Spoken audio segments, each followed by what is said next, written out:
निरोपशान्तये शान्तपावनमचिन्त्य वैभवं तं नरं वपुषि कुञ्जरं मुखे मन्महे किमपि तुन्दिलं महः शरणं करवाणि शर्मदं ते चरणं वाणि चराचरोपजीव्यं करुणामसृणैः कटाक्षपातैः कुरु माम् अम्ब कृतार्थ सार्थवाहं शारदा शारदाम्भोजवदना वदनाम्बुजे सर्वदा सर्वदास्माकं सन्निधिः सन्निधिं क्रियात् विमलपटी कमलकुटी पुस्तकरुद्राक्ष शस्तहस्तपुटी कामाक्षि पक्ष्मलाक्षी कलित विपंची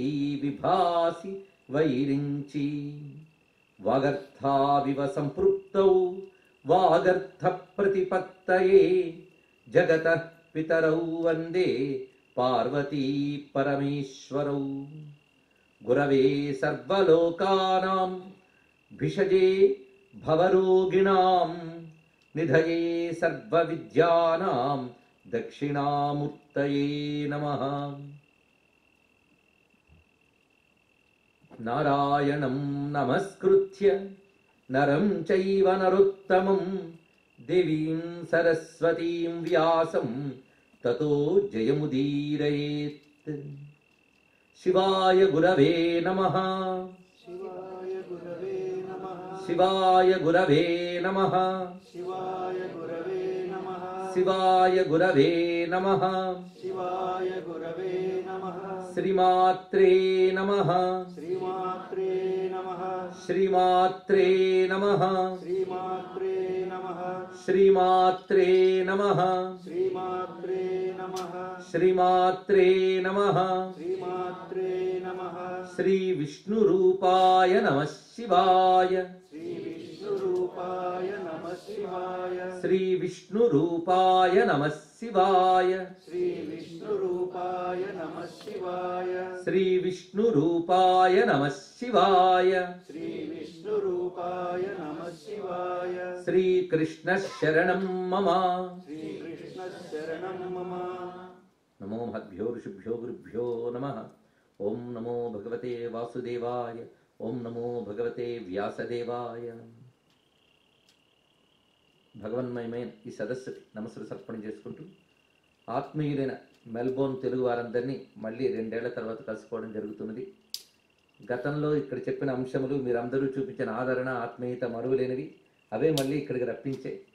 అయితే ఈసారి రకరకాల విషయాల్ని ఇక్కడ వాళ్ళందరూ చర్చించి ఎంచుకుని చెప్పాలని కోరుకున్నారు. మొదటి రోజు ఎంచుకున్నటువంటి విషయం చాలా దివ్యమైనది. మహాభారతంలో ఇది ఒక్కటే ఎంచుకోవాలి అంటే ఇది ఒక్కటి ఎంచుకుంటే చాలు అనే కథను ఎంచుకున్నారు, నలచరిత్ర అనేదాన్ని. ఈ నలచరిత్రకి ఒక మహిమ చెప్పబడుతున్నది. అది భారతంలోనే చెప్తారు. ఇతర పురాణాల్లో కూడా నలచరిత్ర ఉన్నది. అదేమిటంటే దీన్ని శ్రవణం చేసినంత మాత్రమే కలిదోషాలు పోతాయి అని. శ్రవణానికి అవకాశం లేకపోతే స్మరణ చేసుకోమన్నారు. అంటే మనంతట మనం ఎక్కడో కూర్చుని స్మరణ చేసుకున్న ఈ కథని కలిదోషాలను పోగొట్టే శక్తి దీనికున్నది. ఈ కథ అంతా భారతంలో చెప్పి అక్కడ వ్యాసుడే చెప్తాడు. కర్కోటకస్య నాగస్య దమయంత్యాహ నలస్య చ ఋతుపర్ణస్య రాజర్షేహే కీర్తనం కలినాశనం. పాలల్లో పైన మేగడ ఎలా తేలుతుందో నలచరిత్రలో ఒక మేగడలా తేలిన శ్లోకం ఇది. మళ్ళీ చివరి ఒకసారి చెప్పుకున్నాం. ఆ మేగడ ఒక్కడి చాలు తోడు పెట్టుకోవడానికి మనకి. అలా ఈ శ్లోకం మొత్తం కథనంతటి మనకు అందిస్తున్నది. అంటే కలిదోషాలు పోగొడుతుంది అంటే ముందు కలిదోషం అంటే ఏంటో తెలియాలి కదా. ముందు కలిదోషాలు అంటే ఏంటో తెలిస్తే అది పోగొట్టుకునే ప్రయత్నం అంటూ మనం చేస్తాం. ఎందుకంటే ఒక మంచి కాలం అంటూ తెలిస్తేనే తర్వాత చెడ్డకాలం వస్తే పోల్చుకోగలం. మొదటి నుంచి చెడ్డకాలంలో ఉంటే మంచి కాలం ఒకటి ఉందని కూడా తెలియదు కనుక దీన్ని అప్పుడప్పుడు మంచి అనుకునే ప్రమాదం ఉంది. మన పరిస్థితి ప్రస్తుతం అలాగే ఉన్నది. మొదటి నుంచి చూసినది ఇదే కాలాన్ని. కానీ అసలు కలి అనేది అర్థం ఏంటి, వీటికి కొన్ని బేసిక్స్ తెలిస్తే కానీ అది అర్థం కాదు కనుక మనకి 4 యుగాల పేర్లు ఇక్కడ తెలుసు కదా. పెద్దవాళ్ళు చాలామందికి తెలుసు, పొరపాటు కొందరు ఇక్కడున్న యువకులకు కూడా తెలిసి ఉంటుంది. కృత, త్రేత, ద్వాపర, కలి, ఇది మన వ్యవహారం. అయితే ఈ వ్యవహారం ఎంతవరకు సైంటిఫిక్, ఇది పూర్తిగా కాలగణనకు సరిపోతుందా అనే దాని గురించి పెద్ద చర్చ అక్కర్లేదు. ఈ మధ్య ప్రొఫెసర్ జెన్ బ్రెక్ అనేటువంటి ఒక ఆయన బియాండ్ ది 4000 ఇయర్స్ బ్యారియర్ అని ఒక ఆర్టికల్ రాశాడు. మీరు కావాలంటే నెట్లో చదువుకోవచ్చు. అంటే ఇప్పుడు ఇతరులు చేస్తున్న లెక్కల కంటే సశాస్త్రీయమైన కాలగణన భారతీయ వేదానికి మాత్రమే ఉన్నది. వాళ్ళు చెప్పిన యుగ సంఖ్య కల్ప సంఖ్య శాస్త్రీయమైనవని రుజువు చేశాడు ఆయన. అంతకు మించి నేను ఎక్కువ వివరం దానికి అక్కర్లేదు. మొత్తానికి 4 యుగాలకు 4 పేర్లు పెట్టారు. కృత, త్రేత, ద్వాపర, కలి. ఇందులో కృత అనే మాటకు అర్థం ఏంటంటే కృతం అంటే డన్ అని అర్థంట. అక్కడ ధర్మం ఇలా చెయ్యు అని చెప్పడం కానీ చెయ్యాలి అనుకోవడం కానీ ఉండదుట. చేస్తారట సహజంగా. బై నేచర్ అందరూ ధర్మం చేసే యుగం పేరు కృతం. బై నేచర్ ఎవరు చెప్పనక్కర్లేదు. వాళ్ళు సహజంగా ధర్మ బుద్ధి ఉంటుంది, ధర్మ ఆచరణ చేస్తారు.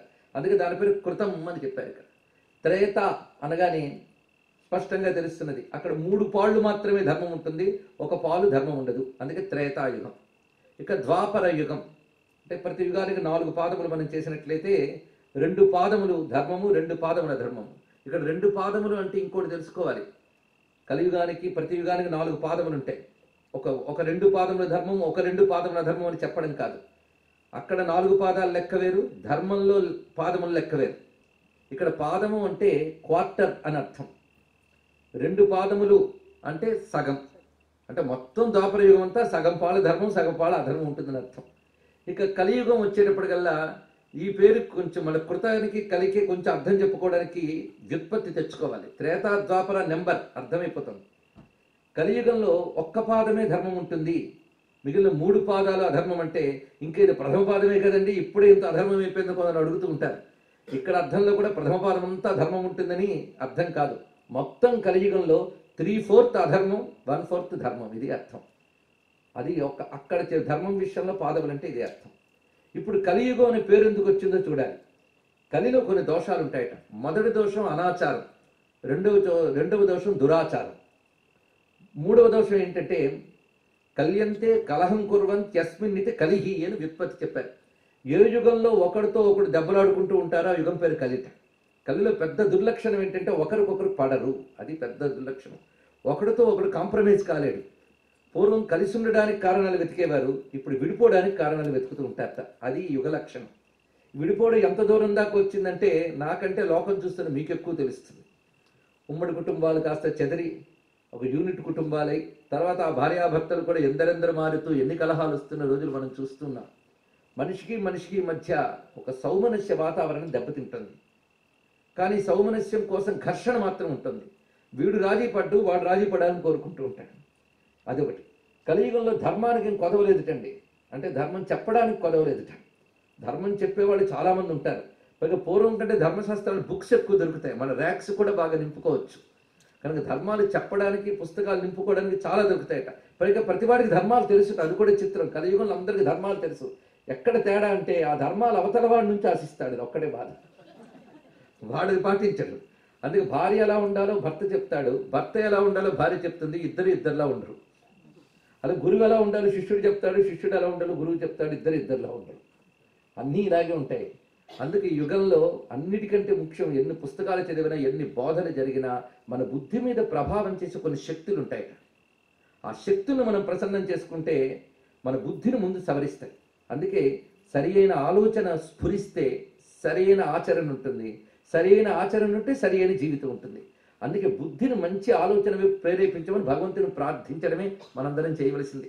అందుకే గతంలో కూడా మంత్రం చెప్పుకున్నాం, సర్వ చైతన్య రూపాంతాం ఆద్యాం విద్యాంచ ధీమహి బుద్ధిం యా అనః ప్రచోదయాత్. నేను ఇక్కడ చెప్తుంటే కొందరు ఇక్కడ చెప్తున్నారు అంటే గుర్తుపెట్టుకున్నామని నాకు హామీ ఇచ్చారు, భరోసా ఇచ్చారు. చాలా సంతోషం. బుద్ధిని ప్రేరేపించమని ఒక్కటి అడిగితే చాలట. భగవంతునికి ఏం అడగక్కర్లేదు, తెలివేంది. ఎందుకంటే ఆయన చాలా బిజీ. ఏదో ఒక్కటి చెప్పంటాడు, ఇది ఒక్కటి చెప్తే చాలు, అంత బాగుంటుందని. అయితే ఆ బుద్ధిని నడిపేటప్పుడు అనేక శక్తులు మన మీద ప్రభావం చూపిస్తుంటాయి. అవి దుష్ట శక్తులు కావచ్చు, జాతక ప్రభావం కావచ్చు, ఏమైనా. అలాంటి సమయంలో మన బుద్ధిని సరైన మార్గంలోకి తీసుకెళ్లడం కోసం ఋషులు చేసిన తపన అంతా ఇంత కాదు. మన బుద్ధిని సవరించడం వాళ్ళు చేసిన పని. దానికోసమే వాళ్ళు ఇచ్చినటువంటి వాంగ్మయం, అటు వేదములు కానివ్వండి, పురాణాలు కానివ్వండి, ధర్మశాస్త్రాలు కానివ్వండి, ఇంత విస్తారమైన వాంగ్మయం ప్రపంచంలో ఏ సంస్కృతికి లేదు అని సగర్వంగాను ధీమాగాను కూడా చెప్పవచ్చు. ఇంకా ఇతర దేశాల్లో నాగరికతలు కన్ను విప్పక ముందే భారతదేశంలో అంత విస్తారమైన లోతైన జ్ఞానాన్ని వేదములు, ఉపనిషత్తులు, ఆ తర్వాత వచ్చినటువంటి షడంగ శాస్త్రములు, పురాణములు, న్యాయ శాస్త్రం, ధర్మశాస్త్రం, మీమాంసా శాస్త్రం, వేదాంత శాస్త్రం, ఇలా ఏమిటి? మొన్న ఈ మధ్య డాక్టర్ డేవిడ్ ఫ్రాలే అని ఒక అమెరికన్ చెప్తున్నాడు, భారతదేశంలో సంస్కృతంలో పుట్టిన వాంగ్మయం, అక్కడ దేశ భాషల్లో పుట్టిన వాంగ్మయం, అదంతా ఒక్క దగ్గర తెచ్చి పెడితే ప్రపంచ మానవులందరికీ ఇంత విజ్ఞాన నిధి ఇంకెక్కడా దొరకదని చెప్పాడు మహానుభావుడు. ఎవరైనా ఒక పాశ్చాత్యుడు. అందుకు అలాంటి నిధులన్నింటిలో ఒక నిధి మహాభారతం. మహాభారతం లాంటి గ్రంథం పుట్టిన దేశంలో పుట్టడం మనం చేసుకున్న ఒక అదృష్టం. 1,00,000 శ్లోకాల గ్రంథం, 18 పర్వాలు, అందులో లేనిది ఎక్కడా లేదుట. ఎంత ఛాలెంజ్ చేస్తాడో వ్యాసుడు. ఎదిహాస్తి తదన్యత్ర ఎన్నే హాస్తి నతత్వచిత్ అంటాడు. ఇక్కడున్నదే ఎక్కడైనా ఉంది, ఇక్కడ లేనిది ఎక్కడా లేదన్నాడు. అంత గట్టిగా ఋషి చెప్పాడు అంటే ఆలోచిస్తే ఎన్ని తెలుస్తాయో.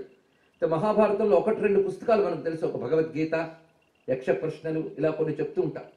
మహాభారతంలో కథ ఒక ఆలంబన, చెప్పదలుచుకునేది ధర్మము, జ్ఞానము.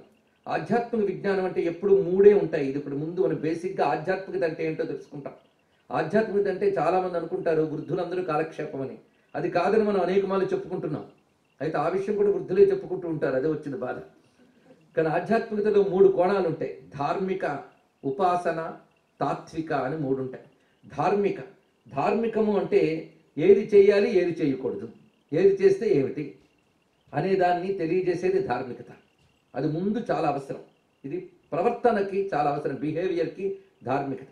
తర్వాత ఉపాసన అంటే భగవంతుణ్ణి ఉపాసించడం, ఒక మంత్రము, ఒక ఆరాధన, ఇవన్నీ ఉపాసన కింద చెప్పబడతాయి. ఈ ఉపాసన వల్ల మనకేమొస్తుందంటే దైవబలం ఒకటి లభిస్తుంది, మన చిత్తం శుద్ధమవుతుంది. ఇక 3వది తాత్వికత, ఫిలాసఫీ అని చెప్పుకోవచ్చు. దీన్నే వేదాంత శాస్త్రం అంటారు. ఇది మనకి అసలు జీవితం యొక్క పరమార్థాన్ని చెప్పి, అది ఈ జీవితంలోనే ఆ ఫిలాసఫికల్ యాటిట్యూడ్తో మనం సత్యాన్ని పొందగలం, క్రమంగా మోక్షాన్ని కూడా పొందగలం. కానీ ఆధ్యాత్మిక సాహిత్యాన్ని 3 కోణాలు, ధార్మిక, ఉపాసన, తాత్విక. అది అయితే కొన్ని కథలు ధార్మిక కథలు, కొన్ని కథలు ఉపాసనా కథలు, కొన్ని కథలు తాత్విక వేదాంత కథలు, ఇలా ఒక్కొక్కటి. కొన్ని కథలు ఉంటాయి, ఆ కథలు 3 ఉంటాయి. పై లెవెల్లో చూస్తూ ఉంటే ధార్మికత కనబడుతుంది, మరి కొంచెం లోపల గదిగితే ఉపాసనాపరమైన మహిమ. అంటే ఆ కథని మనం మననం చేసుకున్న ఉపాసన వల్ల వచ్చే ఫలితాలన్నీ వస్తాయి. అదేవిధంగా ఇంకా లోతుకు చూస్తే వేదాంతం అందులో కనబడుతుంది. అలాంటి కథలు దొరకడం చాలా అరుదు. అయితే అలాంటి కథలు కుప్పల తెప్పలు మనకున్నాయి. అందులో రామాయణం ఒకటి అలాంటిది. రామాయణం అంతా కూడా ధార్మిక దృష్టి, ఉపాసనా దృష్టి, తాత్విక దృష్టి 3తో ఉంటుంది కనుకనే అది నేటికి మిగిలి ఉంది. అలాంటి శక్తి ఉన్న గ్రంథమే మహాభారతం కూడా. మహాభారతంలో ఒకవైపు జరిగిన కథ ఉంది. జరిగిన కథ అంటే కురుపాండవుల కథ, అది ప్రధాన కథ. దీని ఆఖ్యానము అంటారు. ఈ కథలో సందర్భవశాత్తు చిన్న చిన్న కథలు చాలా చెప్తారు. దీన్ని ఉపాఖ్యానములు అని అంటారు. ఆఖ్యాన, ఉపాఖ్యానం, ఇదంతా కలిపితే మహాభారత గ్రంథం చూస్తే 1,00,000 శ్లోకాలు, 18 పర్వాలు. అందులో ఎన్ని కథలో లెక్కలేని కథలు కుప్పల రెప్పలుగా దొరుకుతూ ఉంటాయి మనకి. ఈ కథల్లో ఇందాక చెప్పిన 3 కోణాలకు సంబంధించిన కథలు ఉంటాయి. ఇప్పుడు చెప్పుకోబోయే కథ ఏదైతే ఉన్నదో అందులో 3 కోణాలు ఉన్నాయి విశేషంగా. ఈ కథ వింటూ ఉంటే, దీన్ని గుర్తు తెచ్చుకుంటూ ఉంటే మన జీవితంలో కష్ట సుఖాలు వచ్చినప్పుడు బ్యాలెన్స్గా నిలబడడం అనేటువంటిది ఈ కథ ద్వారా తెలిసే ఒక ధార్మికమైన రీతి. అంతేకాదు ఈ కథలో పాత్రల్లో కొన్ని యజ్ఞపరమైన సంకేతాలు సింబాలిక్గా పెట్టాడు మహానుభావుడు. అది కానీ జాగ్రత్తగా వింటే ఒక యజ్ఞం చేసిన ఫలితం వస్తుంది. అందులో ఉన్న పాత్రల పేర్లు కానీ సంఘటనలు కానీ. అందుకే ఆ కథను పూర్వ రోజుల్లో పారాయణ చేసేవారు ఏమైనా దోషాలు ఉంటాయి. ముఖ్యంగా శని దోషాలు మొదలైన పోగొట్టే శక్తి కూడా ఈ కథకున్నది. అందుకే శనివారం నాడు ఇందులో చెప్పిన కొన్ని శ్లోకాలైనా చదువుతూ ఉండేవారు పూర్వం రోజుల్లో. ఈ కథని ఎక్కువగా వ్యాప్తి చేయవలసిన అవసరం కూడా ఉంది. అందులో మనం కలిదోషంతో కూడిన ప్రాంతాల్లో ఉంటున్నాం. అది కేవలం ఈ దేశం అనే కాదు, భారతదేశం కూడా ఏం తక్కువ తినట్లేదు, చాలా పోటీ పడి పురోగమించిపోతుంది ధర్మానికి దూరం అవడంలో. అలాంటి స్థితిలో ఎక్కడైనా కూడాను కలిదోషాలు పెరుగుతున్నాయి. మరి లక్షణం అది కలి లక్షణం. కలి లక్షణం అంటే ఇందాక చెప్పుకున్న అనాచారం, దురాచారం, పరస్పరం ఒకరికొకరు పడకపోవడం. అలాంటి సమయంలో ఆ 3 ప్రభావం వల్ల ఏం జరుగుతుందో అది కూడా చూడాలి. 3 జరిగితే జరిగాయి కానీ ఏం నష్టం అండి? ఏం నష్టం అంటే ఆయుక్షీణత ఏర్పడుతుందట. తర్వాత శారీరక దుర్బలత్వం ఏర్పడుతుంది, ఘర్షణలు ఏర్పడి మాన ప్రాణ ధనాలకు రక్షణ ఉండదు. ఇలాంటి పరిస్థితులు ఏర్పడితే ఇవన్నీ కలిదోష లక్షణాలు. ఇవన్నీ పోగొట్టగలిగేటటువంటి శక్తికి పెద్దవాళ్ళు కొన్ని ఉపాయాలు మనకు చెప్పారు. అందులో భగవత్ కథాశ్రవణం ఒకటి, భగవద్ ఆరాధన ఒకటి. అందుకే ఎన్ని యుగాలు గడుస్తున్నా ఒకవైపు ఎన్ని దాడులు జరుగుతున్నా భారతదేశం ఇంకా సనాతన ధర్మంతో ఉన్నది అంటే బహుశా ఇలాంటి కొన్ని ఉపాయాలు ఉండడం వల్లే. ఉదాహరణకి నామస్మరణాద్ అన్యోపాయం నహి పశ్యామో భవతరణి కలో కేశవ కీర్తన అంటూ భగవత్ సంకీర్తన. అది లలితా శాస్త్రంలో కలికల్మషనాశిని అని ఒకటి మనం చదువుకుంటున్నాం. అమ్మవారు ఆరాధన చేస్తే కలికల్మషాలు పోతాయి. ఏదొచ్చినా రాకపోయినా రోజు శివారాధన, రోజు కాకపోతే అప్పుడప్పుడైనా ఇంట్లో శివుడికి కాస్త నీళ్లు పోసా రుద్రం చదివితే శివో నస్సుమనాభవ, ఒకరి పట్ల ఒకరికి వైమనస్యం పోయి సౌమనస్యం ఏర్పడుతుంది. విశ్వం పుష్టం గ్రామే అస్మిన్ అనాతురం. ఈ విశ్వంలో అందరూ కూడాను మనం ఉన్న చోట మన ఒంట్లో మన ఇంట్లో అందరూ శాంతిగా ఉంటారు, పరస్పర సౌమనస్యములతో ఉంటారని మంత్రభావం. ఇలా ఎన్నో ఉపాయాలు చెప్పారు. అయితే వాటికి కూడా బద్దకించే వాళ్ళు ఉంటారు కదా. ఏదున్న కథలు వినడానికి కొంచెం సరదాగా ఉంటాయి. అందుకు ఋషి ఏం చేశాడంటే కథలు చెప్పడం అనే మిషతో దాంట్లో కొన్ని పెట్టాడు. కలియుగంలో అనేక యజ్ఞాలు కోల్పోతా అంట. మనం యజ్ఞాలు చేయడం అనేది కలియుగంలో ఉండదు. కానీ అనేక యజ్ఞాలు చేయడం వల్ల ఏం జరుగుతుందంటే కొన్ని దోషాలు పోయి కొన్ని సత్ఫలితాలు దొరుకుతాయి యజ్ఞాలు చేయడం వల్ల. ఆ యజ్ఞాల జ్ఞానము పోయింది, విశ్వాసము పోయింది, యజ్ఞం చేయించే వాళ్ళు పోయారు, చేసేవాళ్ళు పోయారు. మనం మిగిలినవే చాలా ఎక్కువ అనుకుంటున్నాం, పోగొట్టుకున్నవే చాలా ఎక్కువ. ఆ యజ్ఞ విజ్ఞానం చాలా ఉంది. అయితే మరి వీళ్ళు ఎలా తరిస్తారు అంటే కొన్ని కథలు వింటూ ఉంటే కొన్ని యజ్ఞములు చేసిన ఫలితం లభిస్తుంది. అందుకే భారతం దగ్గర పెట్టుకుని అటు వేద విజ్ఞానం కూడా దగ్గర పెట్టుకుని భారతాన్ని పరిశీలిస్తే అద్భుతాలు కనబడతాయి. అలాంటి ఒక అద్భుతం, ఒక యజ్ఞ రహస్యము దాగిన గాథే నలచరిత్ర. ఇది ఏ సందర్భంలో వస్తుంది? మహాభారతంలో. అయితే నలచరిత్ర ఇతర పురాణాల్లో కూడా ఉంది, కానీ మహాభారతంలో చెప్పినది మనం ప్రమాణంగా తీసుకుంటున్నాం. ఈ నలచరిత్రను తీసుకుని సంస్కృతంలో ఒక అద్భుతమైన సాహిత్యం వచ్చింది. శ్రీహర్షుడు అనే మహానుభావుడు నైషధం అనే గొప్ప కావ్యాన్ని రాశాడు సంస్కృతంలో. దాన్ని తెలుగులో శ్రీనాథుడు గొప్పగా అనువదించాడు. మనకు ఆ సంస్కృతము తెలియదు, తెలుగు తెలియదు, బాధలేదు. కానీ ఇద్దరు మహానుభావులు ఆ రెండు రచించారు. అయితే ఇద్దరికి కూడా భారతంలో నీ కథే ఆధారం. చిత్రం ఏంటంటే భారతం ఎన్నో కావ్యాలను పుట్టించిన మహాకావ్యం. భారతంలో నలచరిత్ర, అదేవిధంగా దుష్యంతుడి చరిత్ర అభిజ్ఞాన శాకుంతలం రూపంతో కాళిదాసు సృష్టించాడు. ఇక యక్ష ప్రశ్నలు నక్ష ప్రశ్నలు లాంటివి సామాన్యం కాదు. చిన్న ప్రశ్న, చిన్న సమాధానం, గొప్ప జ్ఞానం. మనం ఈ రోజుల్లో క్విజ్లు అంటాం, చాలా క్లుప్తంగా చెప్పడం అంటాం, బ్రివిటీ అంటాం, అన్ని ఎప్పుడో చూపించారు. ఇక వాల్ట్ డిస్నీ లాగా జంతువుల మీద పెట్టి కథలు చెప్పడం కూడా మహాభారతంలోనే మనకు కనబడుతుంది. ఒక ఫారినర్ అన్నమాట. నేను ఎందుకు మాట విదేశస్తులను కోట్ చేస్తున్నామంటే ఇక్కడ ఒక కంప్లైంట్ ఉంటుంది విదేశాల్లో ప్రధానంగా. అదేమిటంటే ఇక్కడున్న మా పిల్లలకి భారతీయ సంస్కృతి గురించి ఎలా చెప్తామండి, ఇది చాలా ఎవేగా అనిపిస్తుంది, ఫారెన్గా అనిపిస్తుంది అంటే ఇక్కడ మనకి మన సంతానానికి మనం ఎలా చెప్తామని బాధపడుతున్నాం. కానీ అసలు ఇక్కడ పుట్టిన ఇక్కడ వాళ్ళకి భారతీయ సంస్కృతి ఎంత ఆకర్షణీయంగా ఉంది, వాళ్ళు మనకంటే భారతీయ సంస్కృతులు ఎంత పరిశోధన చేశారో తెలిసి అది పిల్లలకి చెప్పాల్సిన అవసరం ఉంది. ఇక్కడున్న వాళ్ళందరి కర్తవ్యం అది. అలా ఇక్కడ భారతం మీద అనేక భాషల్లో అనువాదాలు జరిగాయి. మొట్టమొదటిగా భారతం నుంచి అనువదింపబడిన, ఇంగ్లీష్లో అనువదింపబడిన భాగం ఏదయ్యా అంటే నలచరిత్ర మొట్టమొదట అనువదించారు. ఇందులో ఉన్న కథని, ఇందులో ఉన్న డ్రామాని, ఇందులో ఉన్న క్యారెక్టర్స్ని అక్కడ బ్రౌన్ అనే అతను అనువదించాడు. బ్రౌన్ అంటే మన తెలుగు బ్రౌన్ కాదు, కడపలో ఉన్న బ్రౌన్ ఆయన కాదు, విలియం నార్మన్ బ్రౌన్ అని ఒక ఆయన దీన్ని తీసుకుని మొట్టమొదటిగా దీన్ని ఇంగ్లీష్లో అనువాదం చేసి దీనిలో ఉన్న కథా లక్షణాలు, ఒక క్యారెక్టర్, ఒక పొయిట్రీ, ఒక డ్రామా అన్ని అద్భుతంగా వ్యాఖ్యానం చేసి చూపించాడు ఆయన. అది ఒక కోణం, లిటరీ యాంగిల్. ఇప్పుడు మరికొన్ని కోణాల్లో మనం చూసుకునే ప్రయత్నం చేస్తున్నాం. ఒక కథని విస్తారంగా ఇందులో చెప్పుకుని స్వారస్యాలు చెప్తేనే 3 రోజులు పడుతుంది. అందుకే క్లుప్తంగా మనం ఇందులో ఉన్న ప్రధానమైన అంశాలన్నీ శ్రవణం చేసి స్మరణ చేసుకునే ప్రయత్నం చేద్దాం. ఇది ఏ సందర్భంలో చెప్తున్నారంటే పాండవులు వనవాసం చేస్తున్నారు. ఆ సమయంలో అనేక రకమైనటువంటి సాధనలు చేసుకుంటున్నాడు మహానుభావుడు ధర్మరాజు. ఎందుకంటే సుఖము దుఃఖము జీవితంలో వస్తూ ఉంటాయి, పోతూ ఉంటాయి. సుఖంగా బ్రతకడం గొప్ప జీవితం కాదు. మనం అనుకుంటాం సుఖంగా బ్రతకడమే గ్రేట్ లైఫ్ అని. కానీ ఎవరైతే గ్రేట్ పీపుల్ అనుకుంటున్నామో వాళ్ళెవరు సుఖంగా బ్రతకలేదు. అసలు కేవలం సుఖంగా బ్రతకాలనుకోవడం మిత్ కూడా అది. ఎందుకంటే జీవితం అన్నాక సుఖ దుఃఖాలు కలిసి వస్తూ ఉంటాయి, ఇవి వస్తూ పోతూ ఉంటాయి. అది మన ప్రయత్నం సుఖంగా బ్రతకడానికి కాదు, ధర్మంగా బ్రతకడానికి ప్రయత్నం చేయాలి. సుఖంగా బ్రతకడమే గొప్పతనమే అయితే మనకు హీరోలు రావణాసురుడు, దుర్యోధనుడు అయ్యేవాళ్ళు. వాళ్ళు ఎప్పుడు సుఖంగా బ్రతకడానికి ప్రయత్నించారు. స్వయంగా దుఃఖాన్ని వరించి మళ్ళీ ధర్మం మీద నిలబడ్డారు. వాళ్ళ చేతనైన, దే ఆర్ కేపబుల్, కష్టాన్ని వదులుకోగలరు, అయినప్పటికీ కష్టాన్నే వరించారు. ఒక రామచంద్రమూర్తి, ఒక ధర్మరాజు, వాళ్ళు కష్టాన్ని వరించారు, అయినా సంతోషంతో ఉన్నారు. దేనివల్ల అంటే వాళ్ళు ధర్మంగా ఉన్నామా లేదా అనేది చెక్ చేసుకున్నారు తప్ప సుఖంగా ఉన్నామా అనేది చెక్ చేసుకోలేదు. అది గొప్ప జీవితాలు ఎప్పుడు ఇది ఉంటాయి. ఇది తెలుసుకోవాల్సిన ప్రధాన అంశం. మొత్తానికి సుఖదుఖాలు అనేవి ఎప్పుడు లేవు. మనం ఎలా ప్రవర్తిస్తున్నామని చూసుకుంటూ ఉండాలి. కొంతమంది కష్టకాలం వచ్చిందని చెప్పి చతికలు పడిపోతారు. కొందరు ఆ కష్టకాలంలోని ఆపర్చునిటీని వెతుక్కుంటారట. అందుకే అక్కడ రాజ్యం పాలిస్తూ రారాజు దుర్యోధనుడు అక్కడ ఉంటే అడవుల పాలై ఉన్నారు పాండవులు. కానీ గెయిన్ చేసింది ఎవరయ్యా? పాండవులే. ఎందుకంటే వాళ్ళు ఎంత అదృష్టవంతులంటే వాళ్ళ దగ్గరికి ఎప్పుడో ఏదో ఒక ఋషి వచ్చేవాట. ఆ ఋషి వచ్చినప్పుడు మాట్లాడుతుంటే ఏదో మంచి విషయాలు చెప్పేవాట. ధర్మం గురించి చెప్తూ ఉంటే వింటూ ఉంటేనే మనస్సుకి అదొక శాంతినిస్తుంది. ఎందుకంటే ధర్మంలో భగవచ్ఛక్తి ఉంది.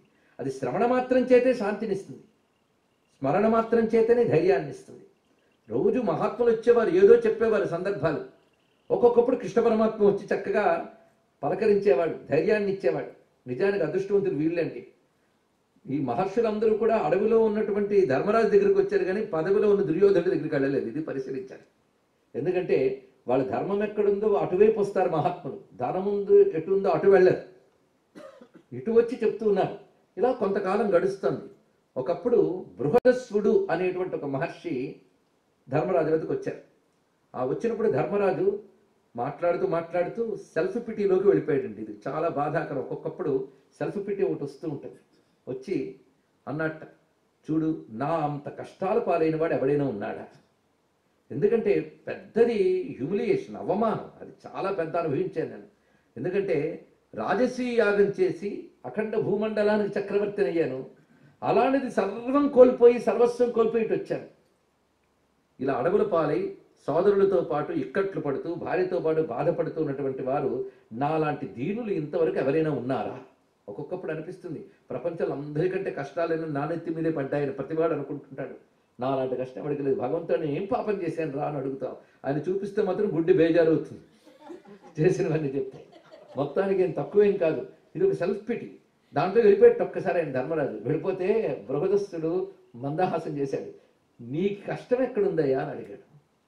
సుఖంగా ఉన్నావు, నీకు ఏది కావాలంటే అది అందివ్వడానికి ఇక్కడ నీ భార్య ఉన్నది, అన్నదమ్ములు ఎప్పుడు సహాయంగా ఉన్నారు, అన్నపై భక్తి ఉన్నటువంటి తమ్ముళ్ళు, అది రోజుకోసారి పొటుకుగా పొడుస్తూ ఏమైనా జోదల్లో మేము చెప్పినట్టు వినలేదు అంటూ బాధించకుండా చక్కగా కనిపెట్టుకుంటూ నిన్ను చూస్తూ ఉన్నటువంటి అన్నదమ్ములు, తర్వాత భార్య, పైగా మధ్య మధ్యలో మాలని మహర్షులు కబుర్లు ఆడుతూ ఎంత చక్కగా అరణ్యవాసం హాయిగా దర్జాగా గడుపుతున్నావు. నీకంటే మహా కష్టపడ్డ ఒక మహానుభావుడు ఉన్నాడు వినవయ్యా అన్నాడు. ఇక్కడ చెప్పేటప్పుడు ఎన్ని యాంగిల్స్లో చెప్తున్నాడు చూడండి. ఒక జీవితంలో మనకు కష్టం వచ్చినప్పుడు అలాంటి సంఘటన ఒకటి జరిగిందని తెలిస్తే మనకు ధైర్యం వస్తుంది. కష్టం తీరకపోయినా నాలుగే కష్టపడ్డవాడు ఒకటి ఉన్నాడని తెలిస్తే అది ధైర్యం. అది ఎలా ఓదార్పుగానే అది ఒక సైకలాజికల్ పాయింట్. అది ఒకటి పరిశీలించాలి. అది మొట్టమొదటి అది ఒకటి. రెండవది, ఇక్కడ అంత కష్టంలో వాళ్ళు ఎంత స్టేబుల్గా ఉన్నారు అది తెలియాలి. పైగా అది గడిచిపోతుంది. అది ఎప్పుడో ఒక్కలా ఉంటాయా, అన్ని దాటిపోతాం, దాన్నే ఉన్నది. కానీ కష్టం వచ్చినప్పుడు వ్యక్తిత్వాన్ని మాత్రం చెప్పుకోకుండా జాగ్రత్త పడాలి. కష్టం వస్తుంది పోతుంది, దానిదేమున్నది. అందుకే ఇక్కడ నీకంటే కష్టాలు పడ్డవాడు కూడా ఉన్నాడయ్యా, వాడి కథ చెప్తున్నాను. ఇంకా నీకు చుట్టూ వీళ్ళంతా ఉన్నారు, ఎవ్వరూ లేరు, భార్యాభర్త ఇద్దరూ దూరం అయిపోయి వేదన పడ్డటువంటి చరిత్ర ఒకటి ఉంది, చెప్తున్నాను. ఈ చరిత్ర చెప్పడంలో రెండు ఉద్దేశాలు. ధర్మరాజుకి ధైర్యం ఒకటి ఇవ్వడం ఒకటి, పైగా ఈ చరిత్ర అంతా మంత్ర సంహితంగా యజ్ఞ సంకేతాలతో ఉంది కనుక అది వినడం వల్ల అది ఒక ఫలితాన్ని ఇస్తుంది వాళ్ళకి. అందుకు ఈ చరిత్ర ఇది విన్నంత మాత్రమే ఇది పాపాన్ని పోగొడుతుంది. ఇతిహాసమిమం పుణ్యం అన్నాడు ఇక్కడ. ఇది ఇతిహాసం అని అన్నాడు ఇక్కడ. మహాభారతంలో కొన్ని కథలు ఇతిహాసాలు. మహాభారతమే ఇతిహాసం, మహేతిహాసం అని పేరు. మహా ఇతిహాసం, మహేతిహాసం. ఇతిహాసం అని దేన్ని అనాలి? ఇతిహాసం అంటే ఇతిహాసం అని అర్థంట. అంటే ఇలా జరిగింది కదా అని అర్థం దానికి. ఇతిహాసం అంటే ఇలా జరిగింది కదా అది. అంటే ఇతిహాసం జరిగిందా అని ప్రశ్నించకూడదు, జరిగింది అయితేనే ఇతిహాసం అవుతుంది. ఇక్కడ ఒక జరిగిన కథని ఇతిహాసం అంటారు. ఇది ఏనాటి చరిత్రో, నల చరిత్ర వింటూ ఉంటే కొన్ని సంగతులు మనకేమనిపిస్తుంటాయంటే అసలు ఏంటి జరుగుతాయా అనిపిస్తాయి. ఎందుకంటే మనం మన కాలం బట్టి ఆలోచిస్తాం. ఇంకా మనకంటే పూర్వకాలంలో తపశ్శక్తులు ఉన్న కాలంలో, దేవతాశక్తులు ఉన్న కాలంలో ఎలా ఉండేవో మనకు తెలియదు. కానీ నలచరిత్ర ఎంత ప్రాచీన కాలమైనది అంటే మహాభారత కంటే ప్రాచీనమైనది రామాయణం. ఆ రామాయణంలో నలచరిత్ర ప్రస్తావన ఉంది.